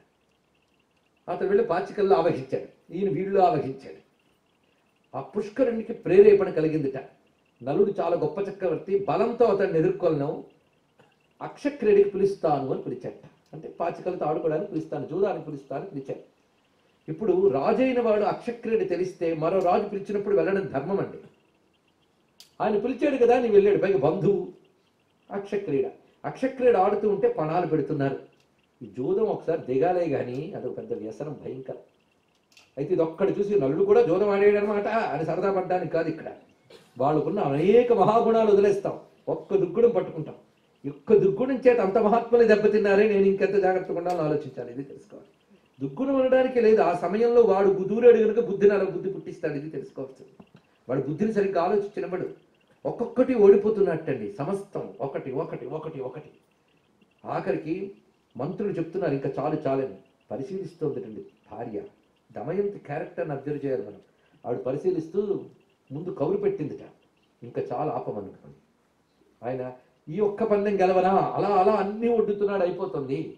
ఆ సమయంలో ఈమె పరిశీలించింది, ఈమె వెళ్ళి చెప్పిందిట, అయినా వెళ్ళలేదుట. అప్పుడు అనుకుంది, ఏదో ఒక కాలం మనకు రాబోతోంది, తెలుసుకుంది. ఎందుకైనా మంచిదని తమ సారథిని పిలిచిందట. సారథి పేరు వార్ష్ణేయుడు. పేరు గుర్తుపెట్టుకున్న తర్వాత అవసరం. వార్ష్ణేయుడు అనే సారథిని పిలిచి తన కొడుకుని కూతుర్ని తన పుట్టింటికి పంపించింది. అది నువ్వు ఆడుకుంటే ఆడుకో, నేను పుట్టింటికి పోతున్నాను. ఆవిడ వెళ్ళలేదండి, పిల్లల్ని మాత్రం పంపించింది. ఆవిడ అక్కడే ఉన్నది, పరిశీలిస్తాం. చివరికి రాజ్యాన్ని కూడా ఒడ్డాడు, రాజ్యభ్రష్టుడైపోయాడు మొత్తం. ఇంకా కట్టు పుట్టము తప్ప మరేమి లేదు, అన్ని సంపదలు అయిపోయాయి, కట్టుకున్న వస్త్రము తప్ప. ఇంకా సిగ్గుతో ఓడిపోయి లేచేట. ఆ లేచి వెళుతూ ఉంటే భార్య కూడా అనుసరించింది, ఒక్క మాట అనలేదండి. ఎందుకంటే తెలియనివాడా, తెలిసినవాడు, ఏదో బుద్ధి సరిగ్గా పనిచేయలేదు. ఈ సమయంలో తాను పొడిచి మళ్ళీ బాధ పెట్టకూడదు. కొంచెం తేలిగ్గా తేరుకున్నాక అప్పుడు చెప్పవలసినవి చెప్పచ్చు. మొత్తాన్ని మాత్రం కష్టకాలంలో దెప్పి పడవడం కాదు, అనుసరించడమే ధర్మం. ఇద్దరు కలిసి బయటకు వచ్చారట. ఆ వచ్చినప్పుడు కోట దాటి బయటకు వచ్చారు, ఊరి పొలి మేరకు వచ్చి నిలబడ్డారు. అంతవరకు చక్రవర్తి ద్వారా ఎన్నో మేళ్లు పొందిన వారు ఉన్నారు ఊళ్ళో, ఒక్కడు వచ్చి పట్టాడు, అన్నం కూడా పెట్టలేదు. చూసారా, కాలం అనుకూలించినప్పుడు అందరూ మన చుట్టూ తిరిగి చప్పట్లు కొడతారు, ఓహో నాకు జనబలం ధనబలం ఉంది అని విర్రవీగుతాం. కానీ అది అప్పుడు నువ్వు చేసుకున్న ఒకానొక పుణ్య ప్రారంధం వల్ల వచ్చే కాలం యొక్క అనుకూలతే. తర్వాత ప్రతికూలించిందా, అప్పటి వరకు చెల్లింది నీ మాట మరి చెల్లదు. అదే మనిషి, అదే మాట, అదే మనుషులు, పలకరించేవాడు ఉండడు. ఇది తెలుసుకోవాలి. జీవితం ఎప్పుడో ఒక్కలా ఉంటుందా? ఒక జీవిత చిత్రాన్ని చూపిస్తున్నారు. ఒడిదుడుకులు అంటే ఏమిటో తెలుసుకోవాలి. ఇక్కడ కారణం ఏదైనా కావచ్చు, ఒకడు జోదం కావచ్చు, ఒకడు ప్రారంధం కావచ్చు, ఏదైనా కావచ్చు. మొత్తానికి అంత చక్రవర్తి రాజ్యభ్రష్టుడే నిలబడితే పలకరించేవాడు లేడు. పైగా పోని ఓడిపోయింది జోదంలో, కొంచెం ఇంకా చిన్న చూపు ఉంటుంది ప్రజలకి. అంత చక్రవర్తి మహానుభావుడే సిగ్గుతో తల ఉంచుకున్నాడు, ఏమీ లేదు, కట్టుపుట్టం తప్ప. కొంతసేపటికి చూశారు ఇక్కడ మనకి లాభం లేదని రాజ్యాన్ని వదిలి వెళ్ళిపోతున్నట్ట. భార్య కూడా అనుసరిస్తోంది. అప్పుడు అన్నాడు, చూడు, ఇటు నుంచి నువ్వు ఇలా వెళ్ళేవనుకో విదర్భ దేశానికి వెళతాం, అటు నుంచి వెళితే చేది దేశానికి వెళతాం, ఇంకోవైపు మరొక దేశం, అది మీ నాన్నగారు ఊరు, ఇది మీ బంధువులు ఊరు. ఇక్కడికి ఎక్కడికైనా వెళ్ళి నువ్వు తలదాచుకో. నేను మళ్ళీ మంచి రోజులు వచ్చినప్పుడు నేను చేయాల్సిన ప్రయత్నాలు చేసి మళ్ళీ స్థితికి వచ్చాక వస్తాను, నువ్వు వెళ్ళు అన్నట్టండి. ఎంత గొప్ప విషయం చూడండి. ఎందుకంటే భార్యకి రక్షణ ఇవ్వాల్సిన బాధ్యత అనేది. కష్టం తను పడితే పడ్డాడు, భార్య పిల్లలు పడకూడదు. అది భారతదేశంలో భర్తకు ఉండవలసినటువంటి దృష్టి. అది నువ్వు వెళ్ళు అంటే ఆ తల్లి గొప్ప మాట అన్నది. నువ్వు చెప్పింది నిజమే, ఇలాంటి కష్టకాలం మనం ఏం చేస్తాం, పద మన ఇద్దరం కూడా మన ఇంటికి వెళ్దాం అన్నది. విదర్భ దేశానికి వెళదాం, మా నాన్నగారి దగ్గరికి వెళదాం, అక్కడ ఉందాం, కొంతకాలం అక్కడ తలదాచుకుందాం. పైగా మా నాన్నగారికి మీపై చాలా వాత్సల్యం కూడా, అక్కడ మనం ఉందాం అంటే. బాగా అన్నీ ఉన్నప్పుడు బంధువుల ఇంటికి వెళ్ళడం వేరు, అన్నీ కోల్పోయి బంధువుల ఇంటికి వెళ్ళడం వేరు. ఈ స్థితిలో నేను రాలేనన్నాడు. ఒక్కొక్క వాళ్ళ వ్యక్తిత్వాలు చూడండి. అప్పుడు ఆమె ఏం పర్వాలేదు ఎలాగోలారా, మరి ఇంతవరకు చేసి ఇంకేం చేస్తా అనుభవించక అనలేదండి. ప్రవర్తన చూడాలి ఆ తల్లి. ఆమె అన్నది ఏంటంటే, సరే నీ నిర్ణయం చాలా గొప్పది కావచ్చు, మరి ఏం చేయదలుచుకున్నావు, అరణ్యాలు వెళ్ళిపోతాను, అక్కడ ఈ నా పాప ప్రక్షాళన కోసం చేయవలసిన తపస్సు చేసుకుంటూ తర్వాత ఏం కర్తవ్యం చేయాలని నేను ఆలోచన చేస్తాను అన్నాడు. నువ్వు అరణ్యాలకు వెళ్తే నేను నీతో అనుసరించి వస్తాను అన్నది. అంటే నాతో పాటు నువ్వు కష్టాలు పడ్డం నాకు ఇష్టం లేదని గొప్ప మాట అంటాం తల్లి. నువ్వు సంపాదించిన సుఖాలన్నీ ఎంతకాలం అనుభవించే నేను కష్టాలు కూడా పంచుకోవాలి. సుఖాలు పొందడానికి ఎంత అర్హత ఉందో కష్టాలు పొందడానికి అంత అవసరం ఉంది. రెండు ఉన్నాయి. అది నా బాధ్యత. అది హక్కు అయితే ఇది బాధ్యత. హక్కుగా నీ సుఖాలు అనుభవించిన దాన్ని బాధ్యతగా నీతో ఉంటాను. పైగా కష్టంలోనే భార్య పక్కన ఉండాలి, సుఖంలో కంటే కష్టంలోనే నేను నీ దగ్గర ఉండాలయ్యా. ఎంత ఒక్కొక్కరు పాత్ర. ఆమె కష్టపడకూడదని అతడు, అతడు కష్టపడకూడదని ఆమె.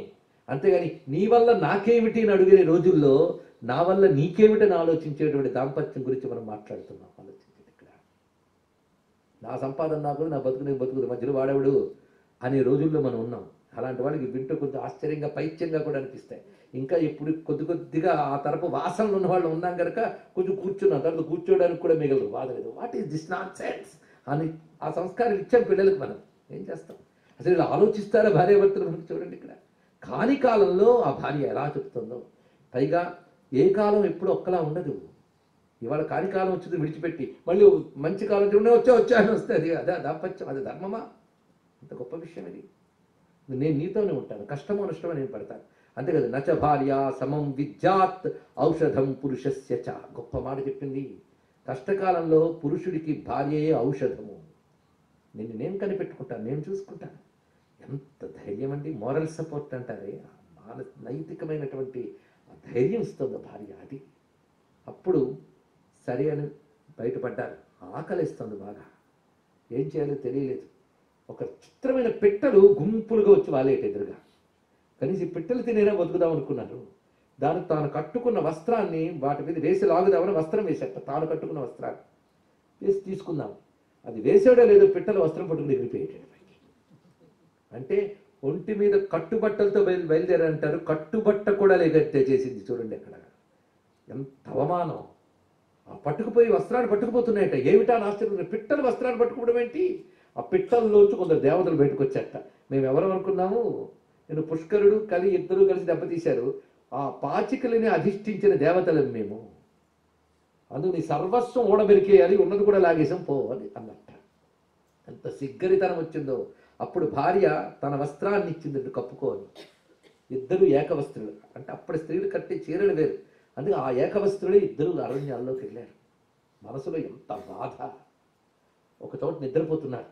ఈ తల్లికేం తన భర్త దగ్గర ఉండి ధైర్యంగా నిద్రపోయిందండి. అంత గొప్ప విషయం. ఇతడి మనసు పడుతున్న అవమానం, బాధ అంతా ఇంత కదా. రాజ్యభ్రష్టుని అయ్యాను, ఎండకన్నెరిగిన ఒక రాజపుత్రికని నన్ను నమ్ముకున్న పాపానికి అడవులు పాలు చేసేని. నిద్ర పట్టట్లేదు, కూర్చున్నాడు, అటు ఇటు చూస్తున్నాడు. ఇప్పుడు నేనేం చేయాలి? కర్తవ్యం. ఒక పని చేయాలి.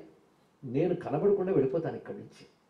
నేను వెళ్ళిపోతే ఇంకా నేను కనబడలేదు ఎప్పుడో, అవి వాళ్ళని వీళ్ళని అడిగి పుట్టింటికని వెళ్ళి ఆశ్రయం తీసుకుంటుంది అన్న ఆలోచన వచ్చింది ఇతనికి. అంటే ఆ కలి లక్షణం ఏంటంటే కలిసి ఉండని వాడు కలి అని ఎలాగలో పక్కనే తీసేయాలి. అందుకు నేను ఈవిడ విడిచిపెడతానని లేచేట. లేచి అయ్యో నన్నే నమ్ముకుని నీతోనే జీవితం అని వచ్చిన ఆమెని అడవిలో ఎవరూ లేని చోట విడిచిపెట్టి వెళ్ళడం పాపం కదా అని మళ్ళీ వచ్చి కూర్చున్నట్ట. ఇలా రెండు ఆలోచనలు. కలిదమయంతి బాప సమకట్టు సతింపతి బాయనోపడు, అది చూపిస్తున్నారు. సతింపతి బాయనోపడు, ఎందుకంటే ఆ లలన ఉదీర్ణ సౌహృద బలంబున అంటున్నాడు అన్నయ్య గారు ఇక్కడ. ఆమెపై ఉన్న ప్రేమ బలం చేత ఆమెను వదలాలని ఇతడు కనిపించట్లేదు. ఇతడు అసలు బుద్ధికి వదలాలని లేదు, కానీ కలి ప్రేరణ లోపల నుంచి తోస్తున్నాడే వాడు. కలి దమయంతి బాప సమకట్టు సతింపతి బాయనోపడు. మధ్య మధ్యలో నన్నయ్య గారి పద్యాలు ఇస్తుంటే మన తెలుగు కవి ఎంత గొప్పగా రచించాడు కూడా తెలుసుకోవచ్చు. అది అక్కడక్కడ అవి చూపిస్తున్నాం. మొత్తం పద్యాలు శ్లోకాలు చెప్తే ఉన్న ఆవేశానికి కొన్ని రోజులు పడుతున్న భయం నాకు. అందుకే పుస్తకం దగ్గర పెట్టుకోకుండా కథను వదలకుండా చెప్పుకుంటున్నాం. మొత్తానికి చిట్ట చివరికి ఎవరు గెలిచాడయ్యా అంటే ప్రస్తుతం డామినేషన్ వాడిది, టైం వాడిది. వాడు గెలిచట. ఆ వస్త్రాన్ని ఆమెకు ఎరగకుండా జాగ్రత్తగా చించి తాను కట్టుకున్న భాగం తాను చుట్టుకుని బాధపడిన హృదయంతో అలా క్రమంగా బయటకు వెళ్ళిపోయాడు అతను. కొంతసేపటికి ఆమె మెలకువకు వచ్చింది. వీడు పతి ఎక్కడికి వెళ్ళాడని చూసుకుంది. చిరిగిన వస్త్రం చూసింది, దుఃఖితురాలైంది. బాధపడుతూ ఇంకా చెట్టుని పుట్టుని అడుగుతూ వెతుకుతోందండి ఆ తల్లి. ఎండకన్నెరిగిన ఇల్లాలు ఆ ముళ్ళ మార్గాల్లో, రాళ్ల మార్గాల్లో, ఆ పొదల్లో నలచక్రవర్తి పేరు ఉచ్చరిస్తూ వెళుతోంది. కొన్ని చోట్లకి వెళ్ళేటప్పటికల్లా గుచ్చుకుని మెత్తని కాళ్ళు కందిపోయాయి, ఎండకి పొక్కిపోయాయి. ఆ వేడిగా కాలు తగిలిన వెంటనే పక్కన జలపాతాల్లో, వాగుల్లో కాళ్ళు ముంచుతోందిట. దుఃఖితురాలే వెళుతుంది. ఏ ఒక్కరైనా కాపాడతారని నలచక్రవర్తి పేరు చెప్తూ వెళుతున్నది. అలా కొంత దూరం వెళ్ళేటప్పటికల్లా అలసిపోయి ఒక చెట్టు కానుకున్నది ఆ తల్లి. ఆ చెట్టు కానుకున్నప్పుడు ఒక కొండ చిలువ వచ్చి మింగుతోంది రెండు నెమ్మదిగా. చూసేటప్పటికల్లా మింగడం మొదలుపెట్టింది, గట్టిగా అరిచింది. అరిచినప్పుడు అక్కడున్న ఒక బోయవాడు వచ్చట. వచ్చి వెంటనే ఆ కొండ చిలువని చీల్చి ఈమెను కాపాడాడు. కానీ వాడు కాలం మూడిందేమో, ఈమె మీద వాడు మోహం పుట్టింది. దుఃఖితురాలైంది, బలాత్కరించబోయాడు. కానీ అప్పుడు ఎప్పుడైనా ధర్మము సత్యమే కాపాడుతుంది అన్నట్లుగా నేను ఎల్లవేళలా నిషధ చక్రవర్తిని తప్ప అన్యముని చింతించని దాననైతే, నా తపస్సు సత్యమైతే ఇతడు నశించుగాక అన్నది. వాక్కు తపశ్శక్తి ఉన్న వాళ్ళ దగ్గర అస్త్రం అవుతుంది అని ఇందాకే చెప్పుకున్నాం. ఆ వాక్ ప్రభావం చేత, ఈ తప ప్రభావం చేత. అందుకే కొందరు ధర్మో రక్షిత రక్షిత అంటే ఇదండి అర్థం. కష్టకాలంలో మన ధర్మం మనల్ని కాపాడుతుంది. కోటీశ్వరుడు ఉన్నాడు, చక్కగా బండి తీసుకుని బయలుదేరాడు నిర్జరారణ్యంలో, అన్నీ సిద్ధం చేసుకున్నాడు. కానీ బండి దెబ్బతింది, ఫెయిల్ అయిపోయింది మొత్తం. తాగడానికి నీటి చుక్క కూడా లేదు. అప్పుడు ఎవరు కాపాడతారు? కోట్లు బ్యాంకుల్లో ఉండొచ్చు, ఇక్కడ డాలర్లు ఉండొచ్చు. ఆ డాలర్ కొంటే తీసుకోవడానికి ఒక్క దుకాణం లేదు. ఇవాడు ఏం బతుకుతాడు? అలాంటప్పుడు ఎవడో వచ్చి మంచినీళ్ళు ఇచ్చాట. ఆ ఎవడో మంచినీళ్ళు ఎలా ఇవ్వగలిగాడు? ఇదివరకు చేసిన ఏ ధర్మమో ఆ సమయంలో వస్తుంది. ఇది తెలుసుకోవాలి. కనుక ధర్మాన్ని పక్కన పెట్టి ధనాన్ని పోగు చేసుకున్న వాళ్ళందరూ తెలుసుకోవాలి ఏంటంటే, కష్టకాలంలో ఈ ధనం ఆదుకోదు, ధర్మమే ఆదుకుంటుంది. ఇది సంస్కృతి ఇచ్చేటువంటి ధైర్యం. అందుకే మనం ఇంతకాలం బ్రతుకులో ధనం కోసం ధర్మం త్యాగం చేసామా, ధర్మం కోసం ధనం త్యాగం చేసామా ఆలోచించాలి. ధనాన్ని వద్దని చెప్పలేదు, ధర్మాన్ని దెబ్బతీయని ధనం సంపాదించుకుంటూ జీవించాలి. అందుకే ధర్మం తతసుఖం అన్నాడు. అర్థకామాలు వద్దని చెప్పారా? ధర్మాన్ని ఫస్ట్ ప్లేస్ ఇచ్చి అర్థకామాలు చెప్పాడు. అది ధర్మాన్ని పక్కన తీసి అర్థకామాలు పొందుతూ ఉంటే బుద్ధి శుద్ధం కాదుట. బుద్ధి శుద్ధం కాకపోతే ధర్మం చెప్పినా అర్థం కాదుట. ఇది తెలుసుకోవాలి. అందులో ధర్మానికి అంత ప్రాధాన్యం. ఈ తల్లిని ఇప్పుడు ఆదుకున్నది ఏది? తనదైన తపస్సు, తనదైన ధర్మం ఆదుకున్నది. అదే కష్టకాలంలో అదే ఆదుకుంటుంది.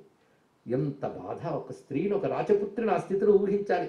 ఇలా కొన్ని రోజులు ఎండలో వానలో తిరుగుతూ బాధపడుతూ అరణ్యంలో వెళుతూ ఉంటే ఒక చోట ఒక అద్భుతమైన మునివాటిక కనబడిందండి. ఆశ్చర్యకరమైన మునివాటిక, అనేక రకాల ఆశ్రమాలు. అందులో ఉన్న మహాత్ములు ఎవరంటే వశిష్ఠ, వామదేవ, నారదాది సదృశులైన తేజోమూర్తులు అని వర్ణిస్తాడు మహానుభావుడు అన్నయ్య గారు. వశిష్ఠుడు, నారదుడు అలాంటి తేజోమూర్తులు ఋషులు ఉన్నట్ట. కొందరు ధ్యానంలో ఉన్నారు, కొందరు వేదములు వల్ల వేస్తున్నారు, కొందరు యజ్ఞములు చేస్తున్నారు. ఇలాంటి ఋషులు పరంపర చాలా కనబడింది. అంత బాధపడుతున్న తల్లికి అంత పుణ్యమూర్తులు ఒక్కసారి కనబడితే అదే ముందు మనసుకు ఊరట. కనబడేవాళ్ళు ఒక సాటి మనిషి కనబడితేనే ఆనందమే, అలాంటిది సత్పురుషుడు కనబడితే మనసుకి ఎంత ధైర్యం ఉంటుంది. ఆ మానసిక స్థితిని ఒక్కసారి ఆమె మనస్సు కాస్త శాంతించిందిట. ఆ మహాత్ములందరికీ నమస్కరించింది. వాళ్ళు అన్నారు, ఎవరు తల్లి నువ్వు అని అడిగారు. అడిగితే ఎంత గొప్ప మాట చెప్పిందండి. ఏం చేస్తాను, మా ఆయన నన్ను ఇలా వదిలిపోయాడు, వెతుకుతున్నాను అనుకుండా పుణ్యశ్లోకుడు, ధర్మాచార పరాయణుడు అయినటువంటి నలచక్రవర్తి యొక్క పత్ని. విధివశాత్తు ఆయనకు దూరమే తిరుగుతున్నారు. ఎంత చక్కగా మాట్లాడింది. నా భర్త ఏమిటో నాకు తెలుసు, ఇలా విడిచి వెళ్ళేవాడు కాడు. ఇలా జరిగిందంటే ఏదో ఒక కానికాలం వచ్చింది, ఇప్పుడు నేను సహనం వహించాలి. అదే ఆ తల్లి యొక్క దృష్టి. చూడండి, ఎన్నాళ్ళ ప్రేమని ఒక్క ప్రవర్తనతో తిరస్కరించకుండా, అంత పుణ్యమూర్తి నాపై ప్రేమ కలిగిన వాడు ఇలా ప్రవర్తించారంటే ఏదో ఒక కానికాలం ఉంది అని అలా బ్యాలెన్స్ చేసుకుంది తల్లి. అది ఆలోచించవలసింది. చెప్పేటప్పుడు కూడా ఋషులకి ఎలా చెప్తే తన భర్తపై గౌరవం ఏర్పడుతుందో అలా చెప్పింది. పుణ్యశ్లోకుడు, ధర్మనిరతుడు, సచ్చరిత్రుడు. అవి ఋషులకు అవి వింటే ఆశ్చర్యం. అందుకని గొప్ప సంపద ఉన్నవాడు, బ్యాంకులో బోల్డ్ అకౌంట్ ఉన్నవాడు అంటే ఋషులకు ఎందుకు అవి? ఋషులకు ఇష్టమైన విషయం ఏంటి? అది. అందుకు అవే చెప్పింది అక్కడ. వెంటనే ఋషులు అన్నట్ట, తల్లి ఏమీ చింతించకు, ఉదర్కస్తవ కళ్యాణి కళ్యాణో భవితా శుభే, వయం పశ్యామ తపసా క్షిప్రం ద్రక్షసి నైషధం. ఇది వాళ్ళు చెప్పారు. నీకు శుభమగుగాక ఓ కళ్యాణి. కళ్యాణి కళ్యాణో భవత. ఎంత గొప్ప మాట. కళ్యాణి అంటే మంగళ లక్షణములు కలదానా. నీ రూపంలో కళ్యాణ లక్షణాలు ఉన్నాయి, నీ స్వభావంలో కళ్యాణ లక్షణాలు ఉన్నాయి. నీకు కళ్యాణమొగ్గాక, కళ్యాణం అనగా శుభము. నీకు మంగళమొగ్గాక, శుభమొగ్గాక. వయం పశ్యామ తపసా, మేము తపోదృష్టితో చూస్తున్నాం, నీకేమీ దిగురక్కర్లేదు. క్షిప్రం ద్రక్షసి నైషధం, త్వరలో నువ్వు నైషధుణ్ణి అనగా నిషధరాజే నలచక్రవర్తిని చూస్తావు. ఇది వాళ్ళు అభయమిచ్చారు. ఆవిడ ఆనందపరుసులై కళ్ళు మూసుకుని నమస్కారం చేసిందిట. కళ్ళు తెరిచేటప్పటికల్లా మునివాటికల్లో మునులు లేరండి. ఆశ్చర్యం. అంటే ఇదేదో మాయా, ఇల్యూజనా? ఇక్కడ కొంచెం ఆలోచించవలసిన రహస్యం ఉన్నది. అది తెలియాలంటే ఇటీవల కాలంలో పరమహంస యోగానంద మొదలైన మహాత్ములు పాశ్చాత్య దేశాలకు చెప్పడానికి రాసిన ఆటోబయోగ్రఫీ యోగి, లేదా హిమాలయన్ మాస్టర్స్ అని స్వామి రామారాజన్ పుస్తకం, ఇవి మీరు చదవండి, మీ పిల్లలు చేసి చదివించండి. అప్పుడు హిందూ మతం సత్యం అన్న నమ్మకం మీకు కలుగుతుంది. మీ పిల్లల్ని హిందూ మతంలో బతికించాలని తపన కలుగుతుంది. మన పెద్దల నుంచి మనకు వచ్చిన హిందూ మతాన్ని మన తరాలకు అందించకుండా చేసే పాపం మనకు ఉండదు. అది తెలుసుకోవాల్సిన విషయం. ఎందుకంటే మన వాళ్ళు మనం పొగిడారంటే గౌరవం ఉండదు, ఇక్కడ వాళ్ళు వాళ్ళని పొగిడారని తెలియాలి. ఇక్కడ వాళ్ళకి మన సంస్కృతిని చెప్పిన వాళ్ళు స్వామి వివేకానంద తర్వాత బయలుదేరి వచ్చిన స్వామి రామతీర్థ, పరమహంస యోగానంద, ఇంకా ఎందరెందరు మహానుభావులు. ముఖ్యంగా మనందరికీ ఆదర్శ దేశం అమెరికా కదా, ఆరాధ్య దేశం కూడా. కానీ వాటి పాలసీల మీద హిందూ వేదాంతం ప్రభావం ఎంతంది అనే దానికి డాక్టర్ ఫిలిప్స్ గోల్డ్బెర్గ్ అనేటువంటి మహానుభావుడు ఈ మధ్య ఒక పుస్తకం రాశాడు, అమెరికన్ వేద అని. వీలైతే చదవండి. లేదా doctor David Frawley gods sages and kings అనే పుస్తకం రాశాడు. ఎంత చారిత్రకమైన పుస్తకాలు, నమ్మకాల మీద ఆధారపడి రాసినవి కాదు, హిస్టారికల్ రీసెర్చ్. అయితే భారతదేశంలో మాత్రం జరగట్లేదు. సెక్యులరిజం ముసుగులో హిందూ ధర్మాన్ని అవమానపరిచేవాళ్ళు కొంతమంది, ఎలాగోలా దెబ్బతీయాలని ప్రయత్నించేవాళ్ళు మరికొంతమంది, నా హిందూ ధర్మం నాకు పట్టదన బతికే హిందువులు కొంతమంది, మన మతమంతా మూఢనమ్మకాల పుట్ట అనే విశ్వాసంతో బతికేస్తున్న హిందూ మేధావులు కొంతమంది. వీళ్ళందరి వల్ల కూడా అసలైన సత్యం తెలియకుండా ఉన్నాం ఈ రోజుల్లో. అన్యదా భావించవద్దు. ఇది ఈ ఆలోచనలు ఆవరించడానికి నేను చెప్పట్లేదు, ఆలోచించడానికి చెప్తున్నాను. ఇక్కడి నుంచి విషయంలోకి వెళదాం. ఎందుకంటే దివ్య భూములు ఉన్నాయి ఇప్పటికీ భారతదేశంలో, అవే రక్ష. అవి ఎలా ఉంటాయంటే మనకు చూడడానికి మాత్రం మామూలు అరణ్యాలాగా రాళ్ళు రప్పల్లా కనబడతాయట. మన మామూలు కంటికి కనబడకుండా అనేక మంది మహర్షులు నేటికి ఉన్నారు, దివ్య తేజో శరీరాలతో ఉంటారు. వాళ్ళని ఈ చర్మచక్షులతో చూడలేము. వాళ్ళు మనల్ని అనుగ్రహించదలుచుకుంటే దర్శనమిస్తారు. కనుక ఈమె కోసం ఎక్కడి నుంచో ఆ మునిపల్లి అక్కడికి రాలేదు. అక్కడ సూక్ష్మ భూమికలో ఈ మునిపల్లి ఉంది. ఈమె అక్కడికి వెళ్ళగానే వాళ్ళు ఈమెను ధైర్యం కల్పించడం కోసం, అనుగ్రహించడం కోసం ఒక్కసారి దాన్ని దర్శింపజేశారు. ఈ తల్లికి ఆశీర్వదించిన తర్వాత మళ్ళీ దాన్ని పరోక్షం చేశారు. అక్కడి నుంచి అంతర్ధానమైందే తప్ప నాశనం కాలేదు. అంతర్ధానం అంటే అక్కడే లీనమైంది, ప్రత్యక్షం అంటే అక్కడే కనబడింది. అందుకు సూక్ష్మ ప్రపంచం మామూలుగా కనబడదు. ఒక రాయిలో కూడా ఒక ఋషి కూర్చోవచ్చు, మనకు కనబడకపోవచ్చు. ఇది తెలుసుకోవాలి. అందుకే పుణ్యభూములకు వెళ్ళినప్పుడు మనకు కనబడేటువంటి సూపర్ స్ట్రక్చర్స్, లేకపోతే అక్కడ రాయి రప్ప మాత్రమే కాదు, మన కంటికి కనబడిని మూర్తులు అక్కడ ఉంటారు. ఋషులు మొదలైన వారు, దేవతలు మొదలైన వారు. కొందరు ప్రచ్ఛన్నముగా ఉంటారు, కొందరు పరోక్షముగా ఉంటారు. ప్రచ్ఛన్నము అంటే చూడ్డానికి మామూలుగా కనబడుతుంటారు కానీ మహాత్ములు. ఎందుకంటే మహాత్ములను ఐడెంటిఫై చేసుకోవాలని ఆయత్తన వాళ్ళకు ఉండదు. అలాంటి వాళ్ళు కొందరు ఉంటారు. కొందరు పరోక్షం అంటే కనబడరు. రెండు రకాలుగా ఉంటారు. మన పని ఏమిటంటే కాశీ లాంటి క్షేత్రాలకు వెళ్ళినప్పుడు రెండు చేతులు జోడించి నడవాలి మనం, అంతే. ఎక్కడే మహాత్ములు ఉంటాడో తెలియదు మనకి. అంతేగాని అక్కడ బురద ఉంది, ప్లాస్టిక్ కవర్లు పారేశారు, ఆవులు తిరుగుతున్నాయి, ఇవి చూడడం కాదు. అక్కడ అందరూ మహర్షులు తిరుగుతున్నారు. భావన తెచ్చుకోవాలి. ఎందుకంటే మనకి దర్శించే శక్తి ఎలాగో లేదు, కానీ భావించే యోగమైనా ఉండాలండి. ఇక్కడ ఈ సందర్భంలో ఈ తల్లికి వాళ్ళు అనుగ్రహిస్తున్నారు. అంటే ధర్మం ప్రకారంగా ఉండేవారికి దురదృష్టవశాత్తు బాధ కలిగితే ఋషులు కూడా గమనించుకుంటూ ఉంటారు, వాళ్ళు అనుగ్రహిస్తారు. ఎందుకంటే ఇప్పటి కష్టం ఒకప్పటి పాపం వల్ల వచ్చింది, కానీ ఇప్పటి ధర్మం ఆ పాపం నుంచి, కష్టం నుంచి మనల్ని బయట పెట్టిస్తుంది. ఇది తెలుసుకోవాల్సిన గొప్ప విషయం. మొత్తానికి వీళ్ళు ఆశీర్వచనమైంది. తల్లి కొంత దూరం నడిచి వెళుతోంది. ఆ వెళ్ళేటప్పటికల్లా ఒక చోట ఒక వర్తకులు గుంపు వెళుతోందట. పూర్వం వర్తకులు అడవుల్లో వాటిల్లో తిరిగేవారు. అలాగా వర్తకులు వ్యాపారం ఎక్కడో చేసుకుని ప్రయాణం చేస్తూ వెళుతూ ఉన్నారు. ఆ వర్తకులను చూసి, మీరు ఎటు వెళుతున్నారు, ఏమిటి, మీరు నలుడు అనే చక్రవర్తిని ఎక్కడైనా చూశారంటే, అమ్మ మాకు నలుడు కనబడలేదు, కానీ ఒంటరిగా నువ్వు ఇక్కడ దిగులు పడుతూ బాధపడుతూ ఉన్నావు, నువ్వు కూడా మా గుంపుతో వస్తే ఒక నగరంలోకో రాజ్యంలోకో వెళితే నువ్వు వెతకడానికైనా అవకాశం ఉంటుంది, అరణ్యాల్లో తిరిగితే లాభమే ఉందమ్మా అని, మేము చేది నగరానికి వెళుతూ ఉన్నాం, నువ్వు రా అక్కడికి అని చెప్పి ఈ చేది నగరానికి వాళ్ళు వెళుతూ ఉంటే ఈ తల్లి కూడా బయలుదేరింది. మధ్యలో ఒక రాత్రి వేళ ఈ వర్తకులందరూ అడవిలో ఒక చోట విడిది చేశారు, విశ్రాంతి కోసం అందరూ పడుకున్నారట. ఆ సమయంలో ఎక్కడి నుంచో కొన్ని ఏనుగుల గుంపు ఒకటి బయలుదేరొచ్చింది. ఆ ఏనుగుల గుంపు వీళ్ళు నిద్రిస్తున్న గుంపులోకి ప్రవేశించింది. ఆ ఏనుగుల చేతి తొక్కబడి కొందరు మరణించారు, కొందరు చెదిరిపోయారు. చెదిరైపోయింది గుంపు అంతా కూడా. ఎలా చెదిరైపోయిందంటే అక్కడ నన్నయ్య గారు ఒక ఉపమానం చెప్తారండి. అవినీతి పరుడి సంపదలాగా గుంపు చెదిరిపోయింది అన్నాడు. ఏం ఉపమానం చూడండి ఇక్కడ. అవినీతితో సంపాదించిందంతా అప్పటికి బాగుంటుంది కదా, తర్వాత చెదిరిపోతుందని ఎంత సజెషన్ ఇచ్చాడో మహానుభావుడు. అది అవినీతితో 5 ఏళ్ళు పాలించాం, అవినీతితోనే మరొకసారి గెలిచామని విర్రవేగి ఇంకా అవినీతితో పోగు చేసుకుంటూ ఉన్నటువంటి వాళ్ళు ఒక్క గాలివానికి ఎలా నేలపాలయ్యారో చరిత్ర మనకు చెప్తున్నటువంటి అంశం. కానీ అవినీతితో సంపాదించింది కూడా మనకి మిగలదు, ఇది తెలుసుకోవాల్సినటువంటి అంశం. చెదిరిపోయి అవినీతి పరుని సిరియుబోలి చెదరిపోయి అన్నారు అక్కడ నన్నయ్య గారు, ఎంత గొప్పగా చెప్పారు. మొత్తానికి ఈ తల్లి చెదిరికపోగా మిగిలిన గుంపుతో పెడితే ఒక చోట కూర్చొని ఏడుస్తోందిట. బ్రతుకు మీద ఆశపోయిన నన్ను ఏనుగులు చంపకుండా బ్రతుకు మీద ఆశ ఉన్న వాళ్ళని చంపిందే, ఏమిటి దౌర్భాగ్యం అని బాధపడుతుందట. దుఃఖితురాలై ఉన్న గుంపుతోనే వెళుతూ ఉన్నది ఆ తల్లి. అలా వెళుతూ ఉంటే సరిగ్గా చేది నగరంలో రాజమార్గంలో వెళుతుందట. ఆ రాజమార్గంలో అదే సమయంలో, అంటే భగవంతుని అనుకూలించినప్పుడు ఈ సందర్భాలన్నీ పుడతాయండి. ఒకరిని చూస్తే పిలిచి భోజనం పెట్ట బుద్ధి వేస్తుంది. ఏమంటే ఎక్కడి నుంచి వస్తున్నారు అని అడుగుతాం, లేకపోతే అసలు పలకరించం.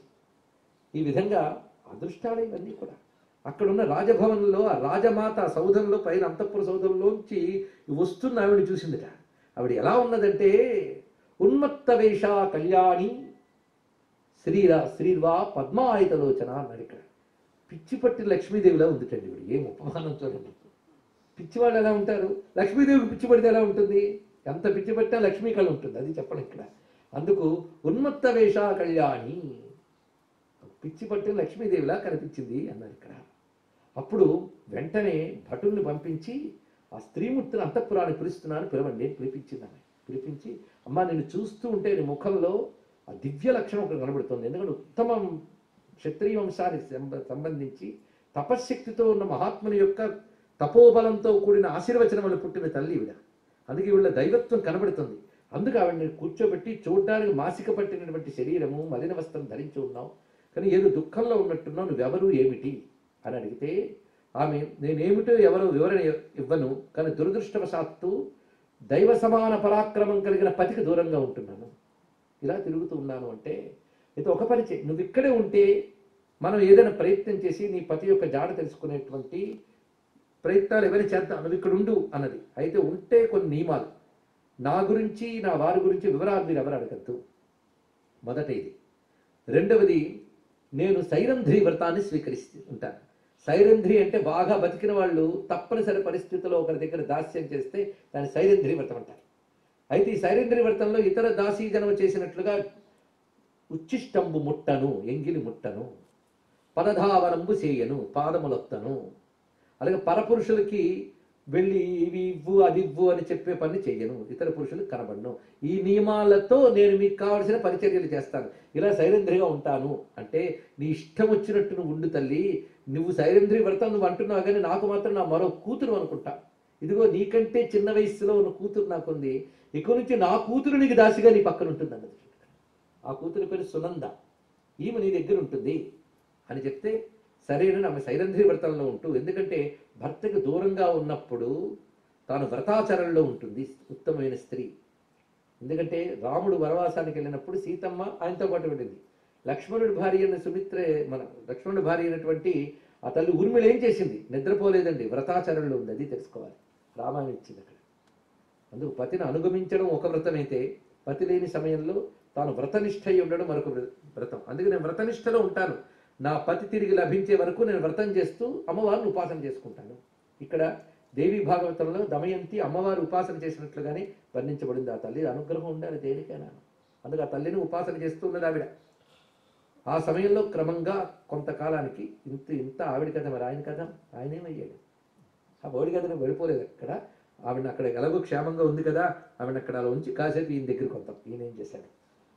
ఎప్పుడైతే దమయంతిని విడిచి నలుడు బయలుదేరాడో, ఆ వస్తువు ఉంటే అరణ్యంలో వెళుతూ ఉంటే ఒక పెద్ద దావాగ్ని అడవి మండిపోతోందట. ఆ మధ్యలోంచి పుణ్యశ్లోక నల నన్ను కాపాడు అని వినబడింది. ఎప్పుడైతే నన్ను కాపాడు అనే మాట వినబడిందో ఉత్తమ చక్రవర్తి భయపడుకుని వెళ్ళాలి. అది లక్షణం, అది మా భైహి, భయపడకు అన్నట్టు. ఎంత మహానుభావుడు చూడండి. భయపడకు అని చూస్తే అగ్నిజ్వాలల మధ్యలో చుట్టుకుని పాము కనబడింది. చూస్తున్నది దివ్య సర్పం, అది మామూలు సర్పం కాదు. ఇప్పటికీ దివ్య సర్పాలు ఉంటాయి కానీ మన కంటికి కనబడవు. మామూలు సర్పాలే మన కంటికి కనబడకూడదని దేవుని ప్రార్థన చేసి బయలుదేరతాట. దివ్య సర్పాల విషయం చెప్పాలా? అనంత, వాసుకి, తక్షక, కర్కోటక, శంఖ, కులిక, పద్మ, మహాపద్మ అని 8 రకాల జాతులు ఉన్నాయట. సర్ప జాతులు, సర్పాల పేర్లు కావు, సర్ప జాతుల పేర్లు. అందులో కర్కోటక జాతికి సంబంధించిన దివ్య సర్పం అప్పుడు ఉంది. ఇది ఆ సర్పం నన్ను రక్షించు అంటుంది.